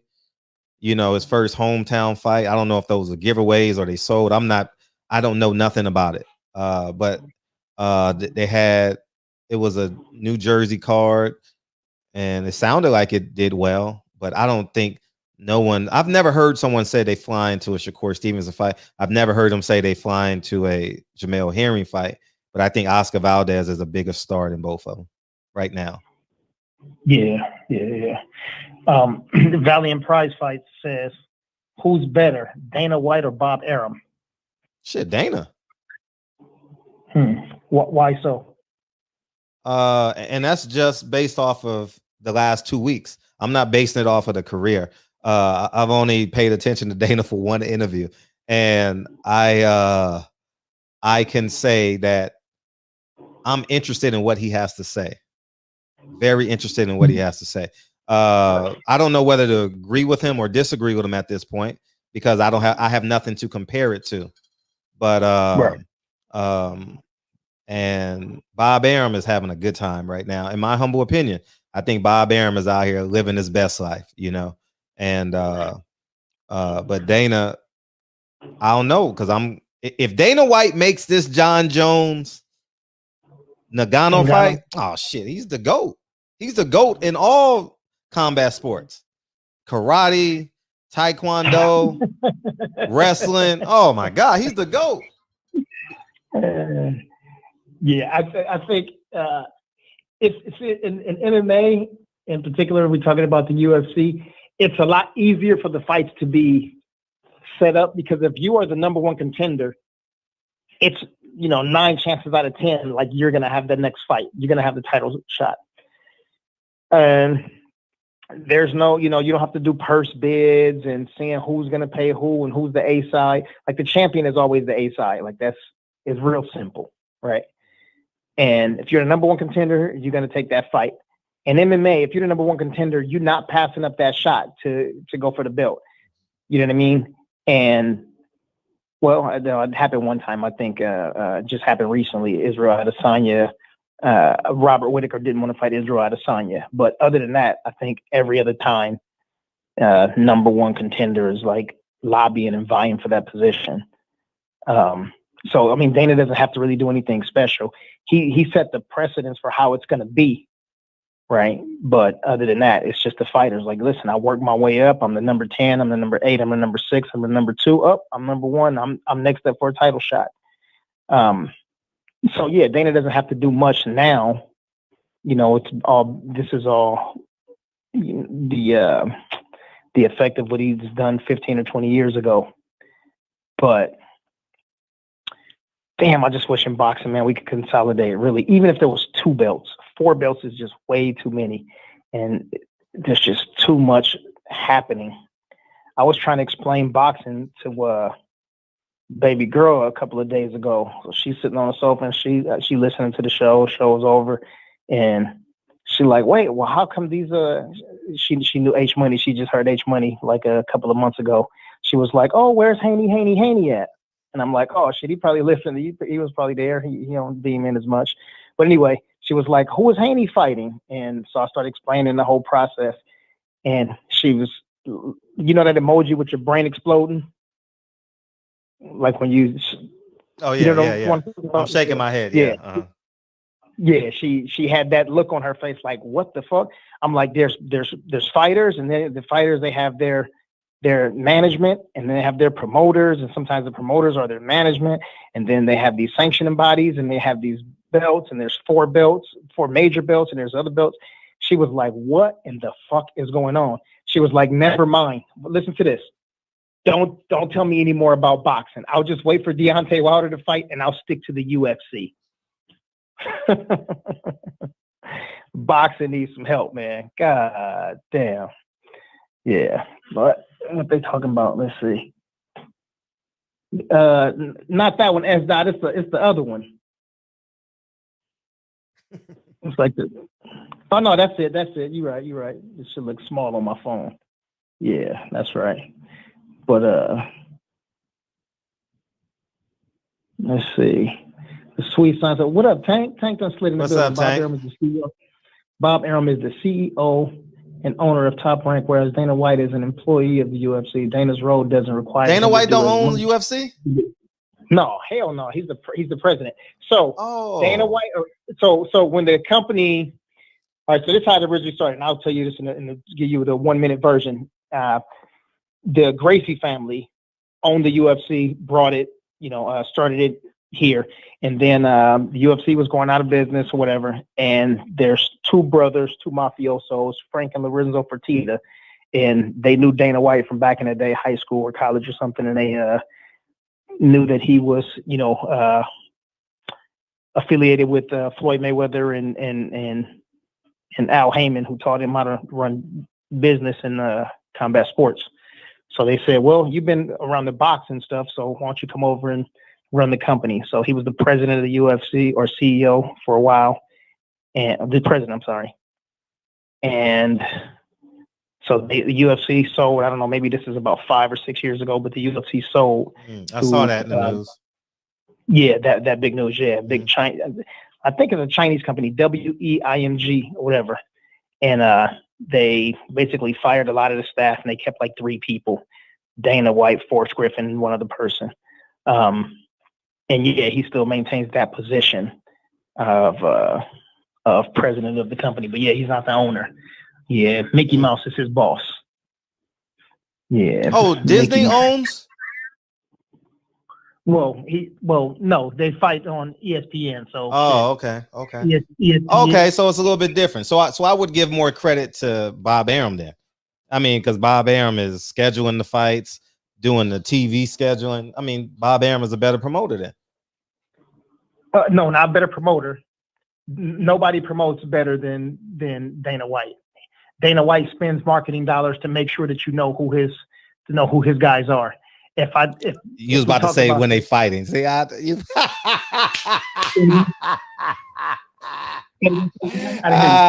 was about to say when they fighting, but you changed it to who they fighters are. Anyways, no, that's not what I was gonna say. Okay. I was saying that Dana White spends money so you know who his guys are. You know what I mean? If there's a top guy that's fighting, like for example, the Francis Ngannou fight, it was a big fight, right? Everybody knew about it, and people outside of the MMA community knew who it was. Shakur, T.O. Let me see. Shakur, T.O. female. Damn, who else? Who else is top rank? Give me 2 top rank. Shit, I'm drawing a blank. Berlanga and Crawford. Okay, so those would be like, and Lomachenko, right? Those would be like the top 5 guys, right? I guarantee you people in the MMA community don't know, for the most part, right, who those guys are. So that means that Dana White promotes his guys and promotes his brand better than... Remember Eddie Hearn did that stupid shit when he was walking outside of New York and he was going up to random people saying, do you know who Deontay Wilder is? Remember that? I didn't watch it, but I heard about it. Yeah, I didn't watch the episode. It was real stupid. But he probably paid them people $20 to tell him that he was going to walk past and just to say no. But imagine if we walked outside, say me and you, right? Let's say me and you next weekend, we go to Leimert Park and I just walk around and I ask people, do you know Top Rank? And we asked 100 people. I guarantee you, if we said that to 100 people and we asked them who they know, if they knew what the UFC was, we'd get more people 5 times over than people who know what Top Rank was. That means that Dana White does a better job of promoting his brand than Bob Arum. Does that make sense? Yeah. So we need to hold these promoters to the Dana White standard. Yeah, but and guess where Dana White learned his business acumen from? Floyd? No, he was Floyd's bag boy. I heard that. Floyd said that when he was promoting the fight against Conor. Yeah, but shit, who is Floyd to learn his business acumen from? Floyd ain't doing shit. He don't know. He can't read the scripts. That's all done by the great Floyd Al promote his shit. Floyd is a hell of a promoter. Now, I mean, Al Haymon is the money guy, but in terms of the promotion, nah, I would say that's Floyd. But I'm talking about the positioning. I would say it's Al. Right.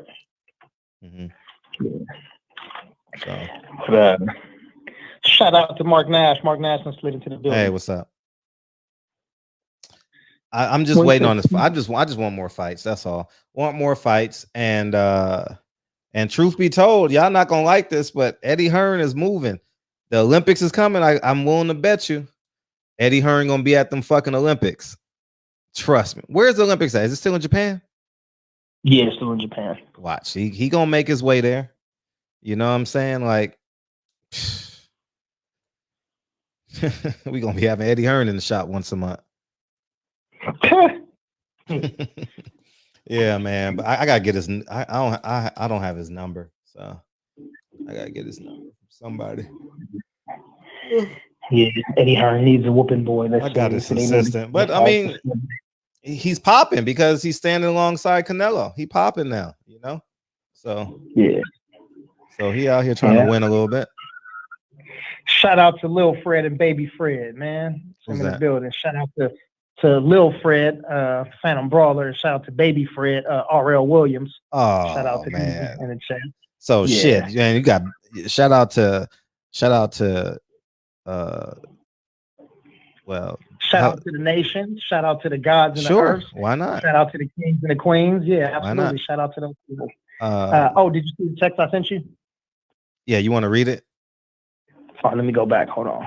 So that's what he sent. I thought you were going to read it. That's why I didn't. Okay. Yeah. Let me go. Let me go on my text. It is all right. So he said so basically, I mean, as a counselor, he's obviously having conversations with these people. You know what I mean? What drugs do you use and how long have you been on the drugs? What makes you go back when the relapse? All of this.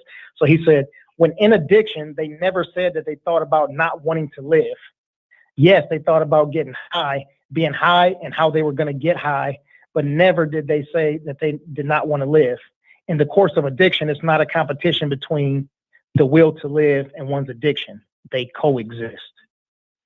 So they coexist. Here's the professional answer. Thanks, Paul. Yeah.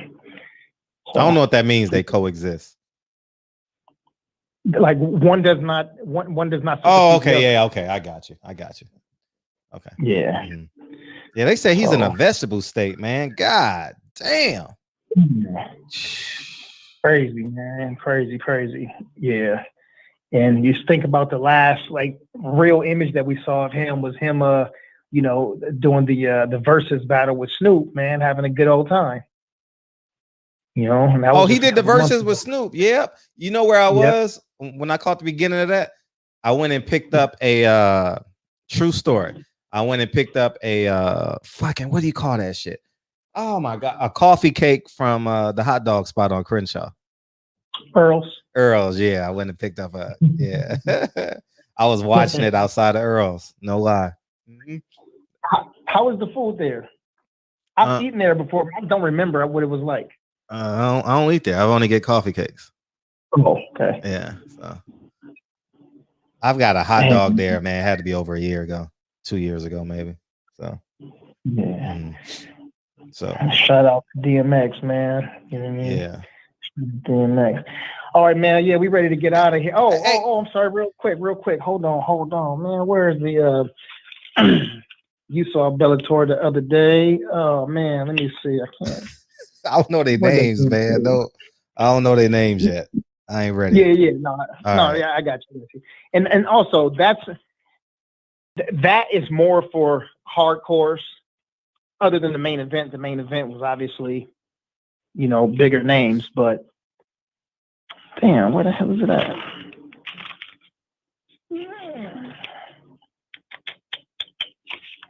All right. Well, I don't have it. All right. I guess I will have it tomorrow. Hell is my. Oh, by the way, did y'all ever talk to Coach Cam? See when she gonna be able to come down? Coach Cam for what? Coach Cam. Yeah, she's coming back in June. She's coming back in June. Okay. Yeah. Cool. Yeah, I sent her the message and said.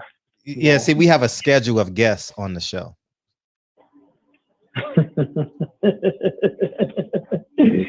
You got me for a second. I'm like, what you telling me for? Like, I don't know. Yeah. Hey, tell me something. Yes, sir.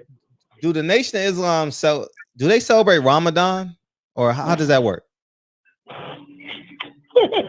No, I'm dead ass.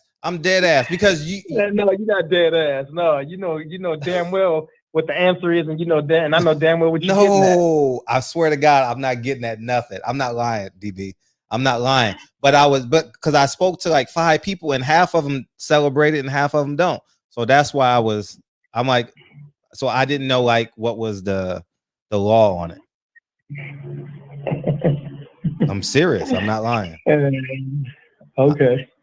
You think I'm setting you up? I'm really not setting you up, because I was looking forward to asking you that, because I consider you an expert. So on the stuff I don't know about the logistics, I will ask you. Okay. Well, you studied Malcolm X long enough to know the answer to that. Oh man. Oh, man. As Dr. Khalid Muhammad said, man, you won't pull that small time stuff over on me. But that's a good attempt, though, brother. No, I'm being dead ass, because half of them do. Half of the Nation of Islam members they do it, and half of them they don't. So I just want to know the law on it. Like I don't know the law. I honestly don't. So that's funny. I remember I went into when I was working at Gold's downtown. Mm-hmm. There's a hotel. I can't remember the name of the hotel. It's a small hotel. It's not a major Hotel chain. Figueroa. But say it again. I just guessed Hotel Figueroa. No, it's not on Fig. It's a block over. Okay. It's you know where the old hotel was at? No, okay. But anyway, it's right there, like off of 8th Street. But the hotel manager, it's a small, but so the hotel manager will be there working. He's seen moving. So me and my assistant, we go over there. We get ready to eat at the little restaurant in the lobby area. And so I'm talking to him. He's from the Middle East. I can't remember exactly where he was from. So he's like, yeah, we got a lot of stuff on the menu. We got shrimp and grits, and you try this and try that. And then he's like, oh, what I do is well, actually, we had a conversation before that, and then he told me he was Muslim. So then maybe 10 minutes later, as he's explaining the schedule to us, he's like, yeah, and I take the shrimp and grits. And he was like, sometimes I'll put bacon in it. And I said, excuse me? And I said, man, you ain't no Muslim. And then he was like, oh, don't tell anybody that I put the bacon in there. I said, no, don't tell people that you're a Muslim, because you're not. You know what I'm saying? Like that's just it. Anyway, my point is, people do things that they're not supposed to do, and sometimes people are not as strict as they're supposed to be. Christians are supposed to not eat pork too. How many Christians do you know that still consume swine. No, scales offends. Supposed to, what's the? You can't eat bottom dwellers, fish and scales, and you know what I mean.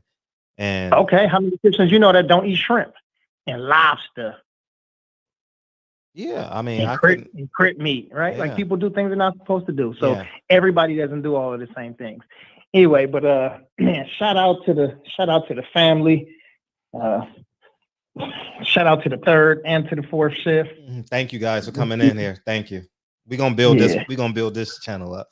We're gonna be here for what 2 months, at least 2 months. Yeah. Let's see. Who you want to get some love to today? Who's we got in here? We got Philip H. What a sweet science examiner. Philip H. Pound for pound. Brandon Matrix. Poncho. What's up, man? Love y'all, man. Love y'all. And yeah, man. And we got a national championship game tomorrow, man. Should have been UCLA, man. God damn. God damn, man. Look, when you hit me up, I was so locked in. You had your slippers on and shit. Yeah, I had my hat on, I had my shirt on. Oh God! Yeah, the girl was like, "Yeah, I ain't even talking to you during the game. Like, shit, I'm gonna let you do your thing." And you could even say Easter for Christians. How the fuck are you gonna celebrate a bunny? Like, it just makes no sense to me. You know what I mean? Right. So, right. anyways, yeah. So it's or how about and Christmas, right? Christmas, Christmas. Yeah. You know, so it's twofold. You know, truth is the truth. So I don't know who's gonna win. I don't know nothing about the teams, but I'm kind of rooting for Gonzaga because I want them to have a perfect season. You know, but and I've kind of took a liking to that guy. What's the guy that made the game winner? Suggs. Yeah, I took a liking to him, man, because he got the block on the big guy, which was a foul. And but I took a liking to he has a presence, so I'm looking forward to seeing him hopefully have a perfect season. You know, I don't know nothing about Baylor. I don't know nothing about him. So yeah, usually I don't know. I try to figure out a way to do it. If somebody beat my team, I want that team to go all the way and win. Okay. You know, or I go for a California team, or if it's not California, then I take it to the West Coast. You know, or I go for the most melanated squad out there. So, well, Baylor is probably more melanated, but I don't give a fuck about none of them teams. I don't care. Yeah, and I got a lot of folks in Waco, so yeah, that might be it. The last time I looked at Baylor was on the football field, and they framed that fucking football player. That defensive lineman, they framed him with a, you know, one of them charges. Yeah, same thing happened to the kid from USC. The brother that get 12 years too. I don't know, but the kid from USC, I gotta watch that documentary. I didn't watch it. But yeah, I don't know if he did time, but it took time off his career. He was a first round draft pick, or he was a first day draft pick, probably. You know, first 3 rounds, maybe. Yeah, for sure. Yeah. Who we got in here tomorrow? Us. All right. Yeah, you want me to read the schedule? Okay, we got my first. What? What's so funny? Shit. Oh no, I'm just reading the chat. Oh, okay, good. We got my editor coming in Tuesday, my first editor at the LA Sentinel, and he was my editor at the LA Sentinel and Don King's newspaper.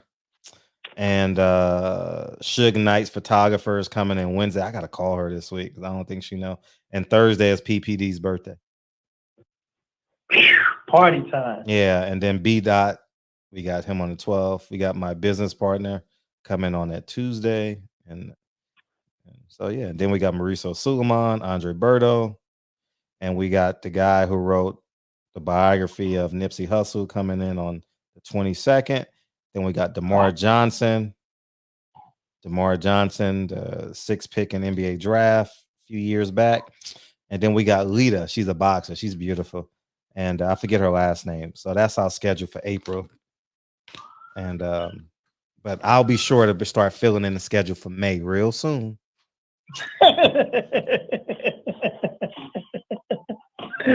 Oh man, gotta love Frederick, man. He's something special, man. Yeah, Eli Zachary, that's a fact, man. Yeah, it's all a part of the Levitical diet. Yes, indeed. Yes, indeed. And Robert Brown said Christmas is a Roman holiday. Hustler Slim done slid in the building. What's up, Mr. Hustler Tennessee, Slim? what's cracking? What's up? Yeah, B&B. Oh, damn, B&B boxing in here. Shit, I ain't How you? seen B&B. Yeah, appreciate you, man. Appreciate you finding us, man. Thank you. Tell a friend. Yeah. Let's see, man. Let me see. Jada Real said DB was the show about the schedule. Yes, indeed. Yeah, I know. Now, see, we. I mean, last month we had a 2-month schedule. You know, but we'll get back. Hey, look at Fred, the baby Fred. Look at R.L. Williams in there. Appreciate you, dog. We all in the same family. Then we gonna stick together. If you stick with me, we gonna be right. You know what I mean? I'm never wrong. I'm never wrong when this shit. See, on the inside, they really like, man, I really want to see Jamel Charlo fight Jamal. They say Jamel ain't fighting till August. Yeah. No, that's fair. No, don't man. No. He fought in September, so he fights in August. That's fair. That's a great. That's dope.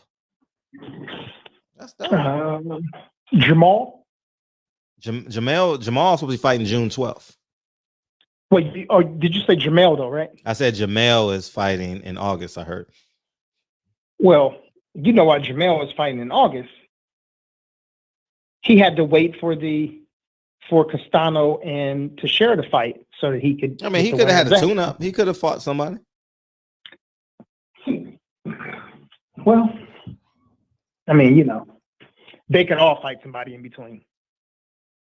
They could all listen, I was the one in here that y'all was calling crazy a few months ago when I said these dudes should be fighting 4 to 5 times a year. You remember that? When everybody was like, no, this is different. No, this shouldn't be like that. When I'm like, these dudes should be fighting at least once a quarter. And if you don't sustain any injuries, then you should be fighting another fight. If you go out there and you get like Jamel had that fight with Rosario, with Banana, and he hit him with a body shot. So Jamel didn't take any. I'm sorry? You've been on my team side all along. 4 times a year is a schedule. Good job.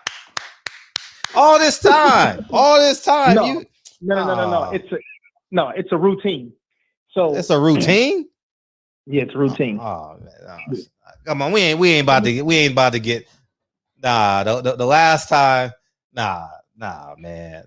It's a routine. Now we right. Don't get as technical as Demetrius Andre's boxing skills. I understand. Demetrius Andrade is fighting April 17th. I'm gonna be watching Tony Harrison fight. Maybe I get Tony Harrison in next Sunday. Y'all would love him. Y'all would love Tony Harrison. He's fun. He'll be a great guest to have in here, like hanging out in here with us. Be a great guest. But yeah, like I was saying, if these dudes don't sustain any injuries, they should be fight more. Like Jamel, when he went in there and he didn't sustain any damage or anything, he could have taken another fight right away. You knock somebody else out in 1 or 2 or 3 rounds, you can take another fight right away. You know, you got the money, and also nobody's going to turn down an opportunity to. Well, now you see, he knows. See, you see how he auto corrects himself when he puts himself in position to agree with me? No, what do you mean? Because you said nobody will turn down that fight. No, and I said not many people will, because some dudes are going to be scared to fight against Jamel. Okay, yeah, okay. Some dudes will be scared, but you can find somebody though, right? No, that's what I'm saying. There's 15 guys that he can choose from, right? He has to fight somebody in the top 15. He may ask the number 1 or the number 3 contender, and they may say, no, well, not yet. I'll fight you later on. And he goes, okay, no problem. Then they go to the number 6 guy. And number 6 guy says, yeah, I'm ready. Right. Man. So that's what I'm saying. Some people will be available and ready to fight. Man, Devin Haney got a fight date. He's fighting May 29th, right? Yeah. He got a fight date. I'm actually liking what they do. Don't know. Devin Haney goes in there, and it's ultimately going to end up being what it should have been anyway. Devin Haney goes in there, beats. Yeah, they week before. That's where they should be doing it. That's promotion by accident. I don't think that happened on purpose, but I think it's a great idea that they're fighting a week apart. Yep. Make it happen. Yeah. And hopefully Tank get his shit together and stay out of trouble and get back in the mix too. But all of these dudes fighting around the same time. Ryan, Tiafemel, and Def. No, Tank supposed to fight 3 times this year. That's what he told Sean Zentel. Yeah, he's supposed to fight 3 times this year. Has he fought yet? But he doesn't have a fight schedule right now. Oh, you about to say he doesn't have a date, huh? He doesn't have a date. I heard that. I used the word schedule. I said he doesn't have a fight schedule. I know he doesn't have a fight schedule. I know. Yeah, listen. Schedule is going to be a part of my vocabulary. Shit, you're not going to knock me off of my square from changing my vocabulary because I'm saying that a schedule is not the most prevalent thing in boxing. If they schedule Jamel Charlo's fight in August, y'all gonna be like, yeah, he's fighting in August. Yeah. Breaking news: Jamel's fighting in August. I know y'all. Dr. Smarty saying, do you like Michelle Watterson and Karate Hottie? She's pretty bad, bro. Yeah, Karate Hottie is dope, man. Who's that? She is okay. You remember that Clarissa Shields has a video. Damn, I think I just sent it to somebody too. They doing that. What's the name of that song? Whenever the beat drops. Dun, dun, dun, dun, dun, dun, dun. No. I'm gonna send it to you right now. You'll see her in the video. She's with Clarissa Shields and it's her, Clarissa Shields, John Jones, Holly Holm, and then there's an Asian chick. That's dope. Cool. Let me send that to you so you can see it. Shit, you can play it for everybody. See these thick ass mamma jammas moving. Ooh. There you go. Send me her Instagram, Money in the Ghetto. Sophia Stewart. Send me her Instagram. If y'all got any suggestions or y'all know somebody, man, let's get them on the show, man, so we can holler at them. Let's go. I sent it to you. Play it on the screen. It got music though, right? Oh shit! Mm-hmm. Actually, you can just turn it down. You can just watch the dance. All right, cool. You sent it to my DM? Yeah, I sent it to your DM. Great.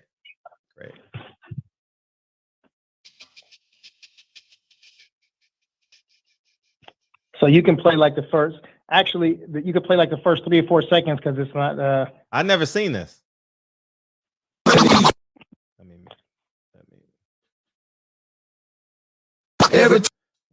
I'm gonna turn you down because you're on the same line. All right. Carissa in shape like a motherfucker. Salute to her. What is that? Instagram.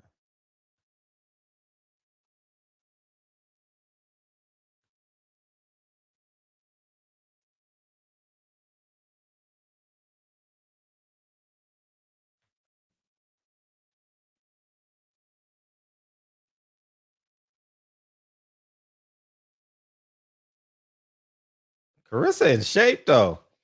DB, Carissa in shape, man. Yeah. Look, slide over because there's another one on there too. Oh, okay. One sec. Look at Holly Holm pumping that thing.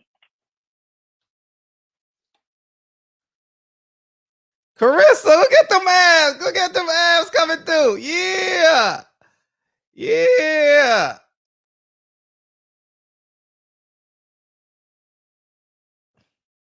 The karate girl in shape.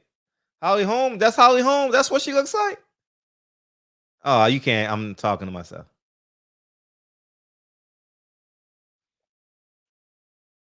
It's funny, huh? Look at Carissa abs. Is that John? Damn. They in shape though, for sure.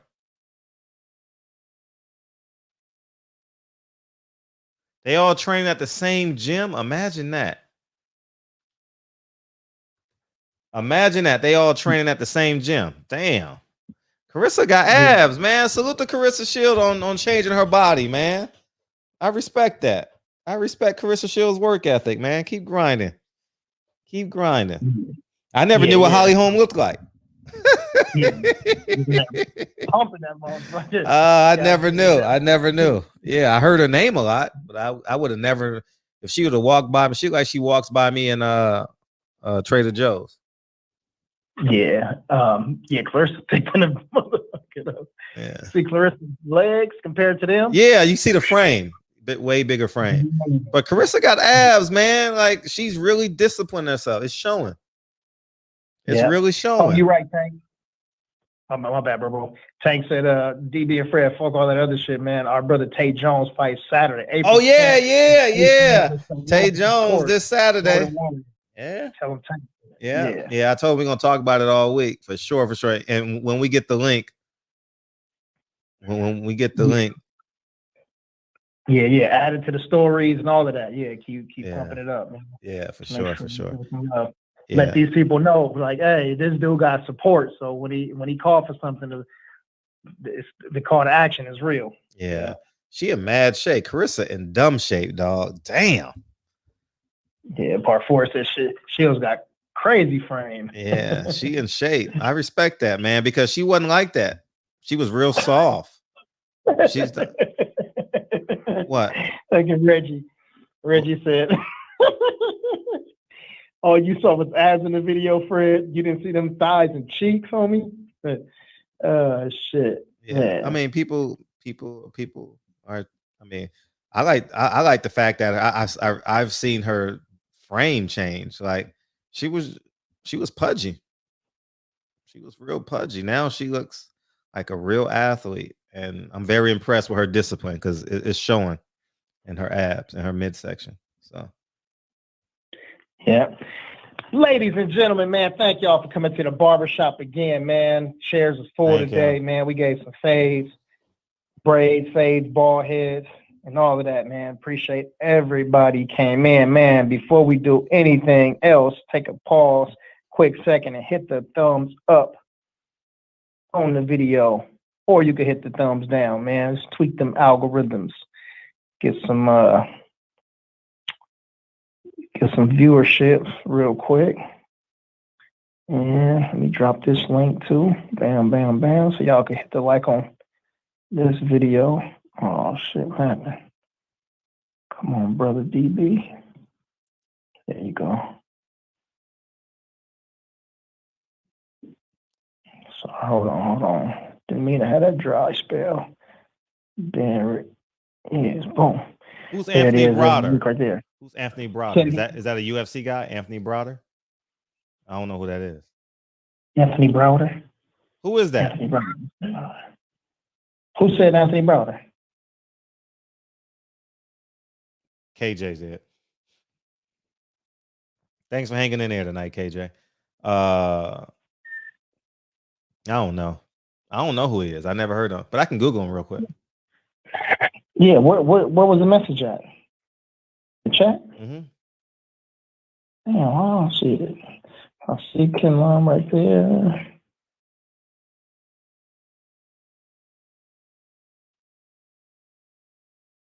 Oh, he said no, he's a black Egyptologist. He's a what? Egyptologist. Oh, okay, sure. We'll get him on. Yeah. He's a historian. Thanks, RL. Hey, by the way, man, dude, this God. Anyways, nothing, man. Anyways. Look at my brother Eli. I forgot my mouse is wireless and shit. What am I doing? Where you at? Can you hear me? Yeah, what'd you say? Oh, Eli Zachary, my brother Eli. Sorry, Eli in the building. He said, DB Fred breezing over the fact that Charlo may be fighting on Juneteenth with Lupin versus Rosario as the co-main. Al putting it together. I'll be happy if he did. No, I'm not looking over. He said June 12th. I'm telling you what his trainer said. His trainer said June 12th. I heard it on the Boxing Voice. That's what you hoping for, huh? No, that's what I heard. I'm not. I don't even concern myself. I told y'all Al couldn't get it done. I'm definitely gonna say that. Get a fight on if it doesn't happen, I'm going to say that. If it does happen, I'm going to promote it. So what's the difference, right? So I'm going either way. Yeah. I'm being straight with you. If it's a Juneteenth fight, I'm going to promote it. Why not? Yeah. Yeah, now that I see Anthony Browder's face, yeah, I know who he is. Mm-hmm. Yeah, Reggie, you're right. Oh, you said you didn't see it, right? That Earth, Wind, Fire versus the Isley brother. Watch it. Man, that was classic. Classic. I got to eat my pistachios, so I might watch that while I eat my pistachios right now. Yeah. Those, shit, y'all heard me before. Those are my favorite too, like in terms of bands, you know what I'm saying? Groups, old school. And well, let's get out of here then. Fuck these niggas, man. Let's get out of here. All right, man. Well, yeah. Y'all gonna check out that verses, man. Yeah. Check out that verses, man. All right, shout out to Philip H in the building. My brother Eli Zachary talks everything. My brother, Boxing Conversations with Reggie Owens. Salute to R.L. Williams in the building. B&B Boxing back with us. Welcome back to the show, B&B. Welcome to the show. Appreciate you, B&B. We missed you, man. Brother Fred. Yes, indeed. With the delay. Brother Code 10 in the building. I was drunk, nigga. I was the one drunk. Shout out to KJ, Kenlon Jones in the building, man. Salute to my cousin Part 4, man, and congratulations on your 4th birthday. I believe you said 4 years. Yeah, Part 4, right? Yeah. Part 4, right? Yeah, I respect that. I meant to say something about that, man. Keep grinding. That nigga said 5'4". You said Part 4 what? But that nigga Part 4 said I'm 5'4". Someone in the chat said, Jarvis said, did that nigga say 5'4"?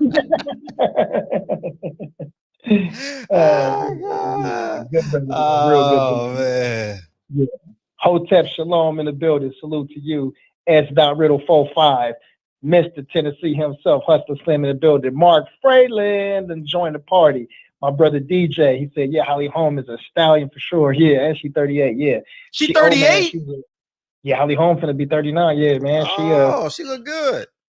Yeah, she stays. She's one of those people who stays in the gym. All she do is just post workouts all day, every day. Really? And she still, even as I'm a gonna champ, follow her then. She posts workouts. I'm following her. Yeah, even as the champ, she was still teaching 3 times a week.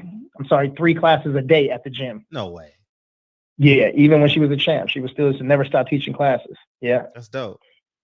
So yeah, that's dope. Yeah, shout out to my California brother. Yo, but what up, YV? We see you in here, man. Thank you for coming through. Elias Adameke. Man, let's get Holly home in the barbershop, man. We ain't never had a white woman in here. We in the barbershop ain't never had a white woman. Who? We had Dolazard.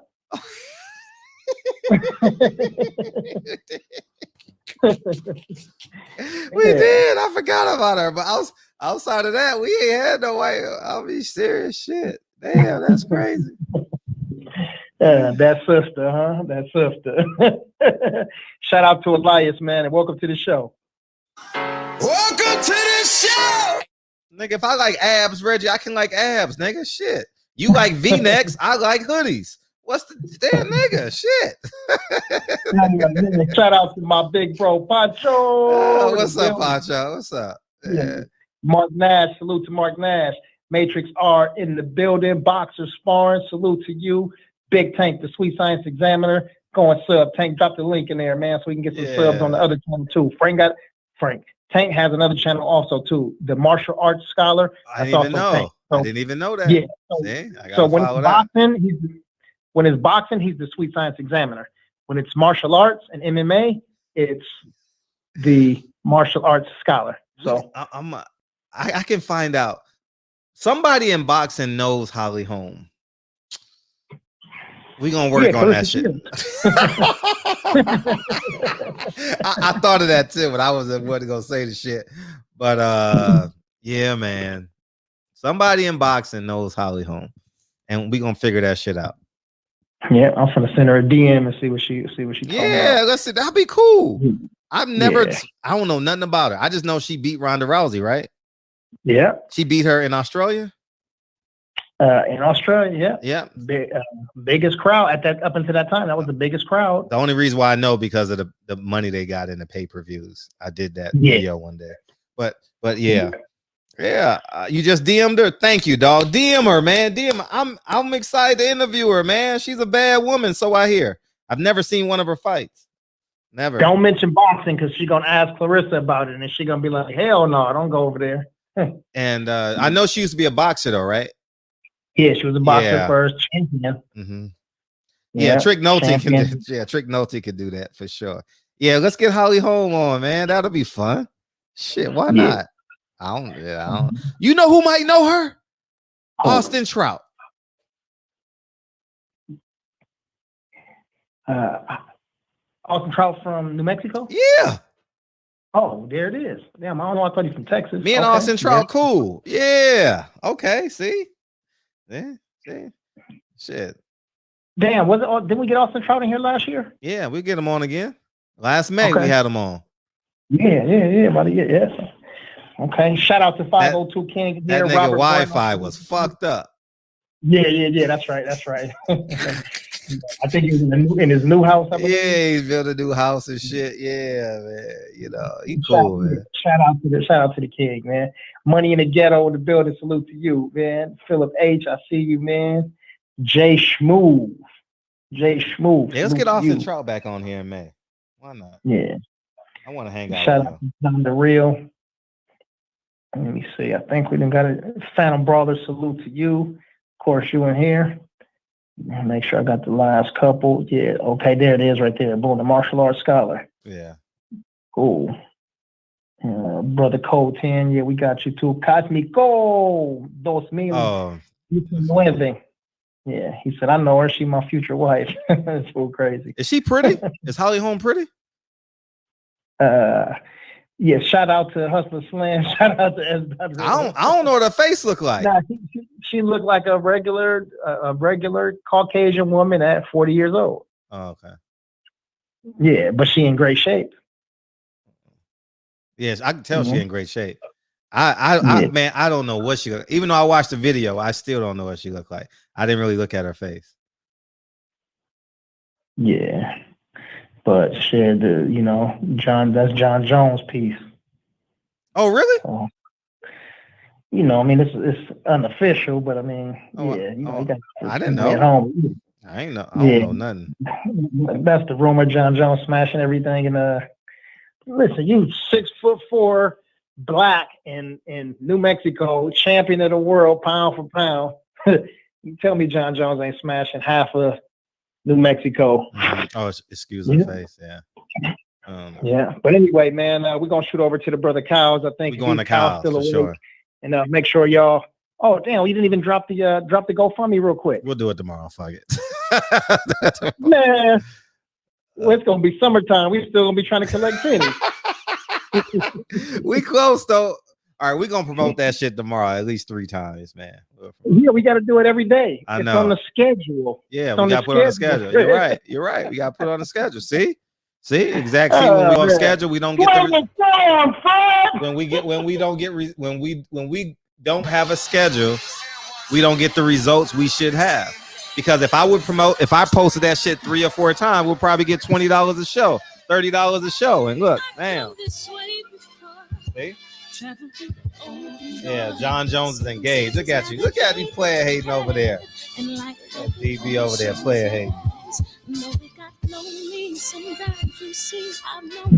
I know we could make it. Hey, I'm not drinking orange juice this week with my pistachios. I'm so excited. I'm drinking iced tea. Oh my God. Oh, I'm so excited. So excited, man. I'm about to listen to like 15-20 minutes of that Earth, Wind, and Fire joint. Yeah, man.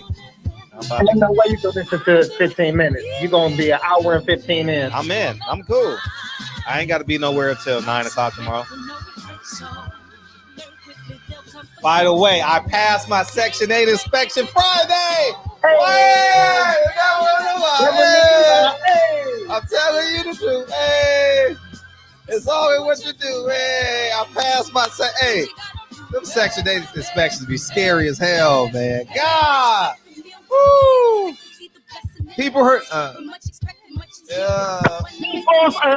Man. Carlos Hernandez in the building. Man, dog, man. Yeah, we got enough. I'm happy I passed it, and I'm happy I'm able to house someone because I know, hey, it's not a big deal, but man, when you go to sex ed, well, the thing got to be 6 inches away from here, 8 inches away from there. It ain't like it's not habitable. It's just that the motherfucking smoke detector got to be 3 feet from here. You sometimes those niggas be pulling out measuring sticks and shit, and I'll be like, fuck, man. Damn. Man. Doing this, I do it for all my people.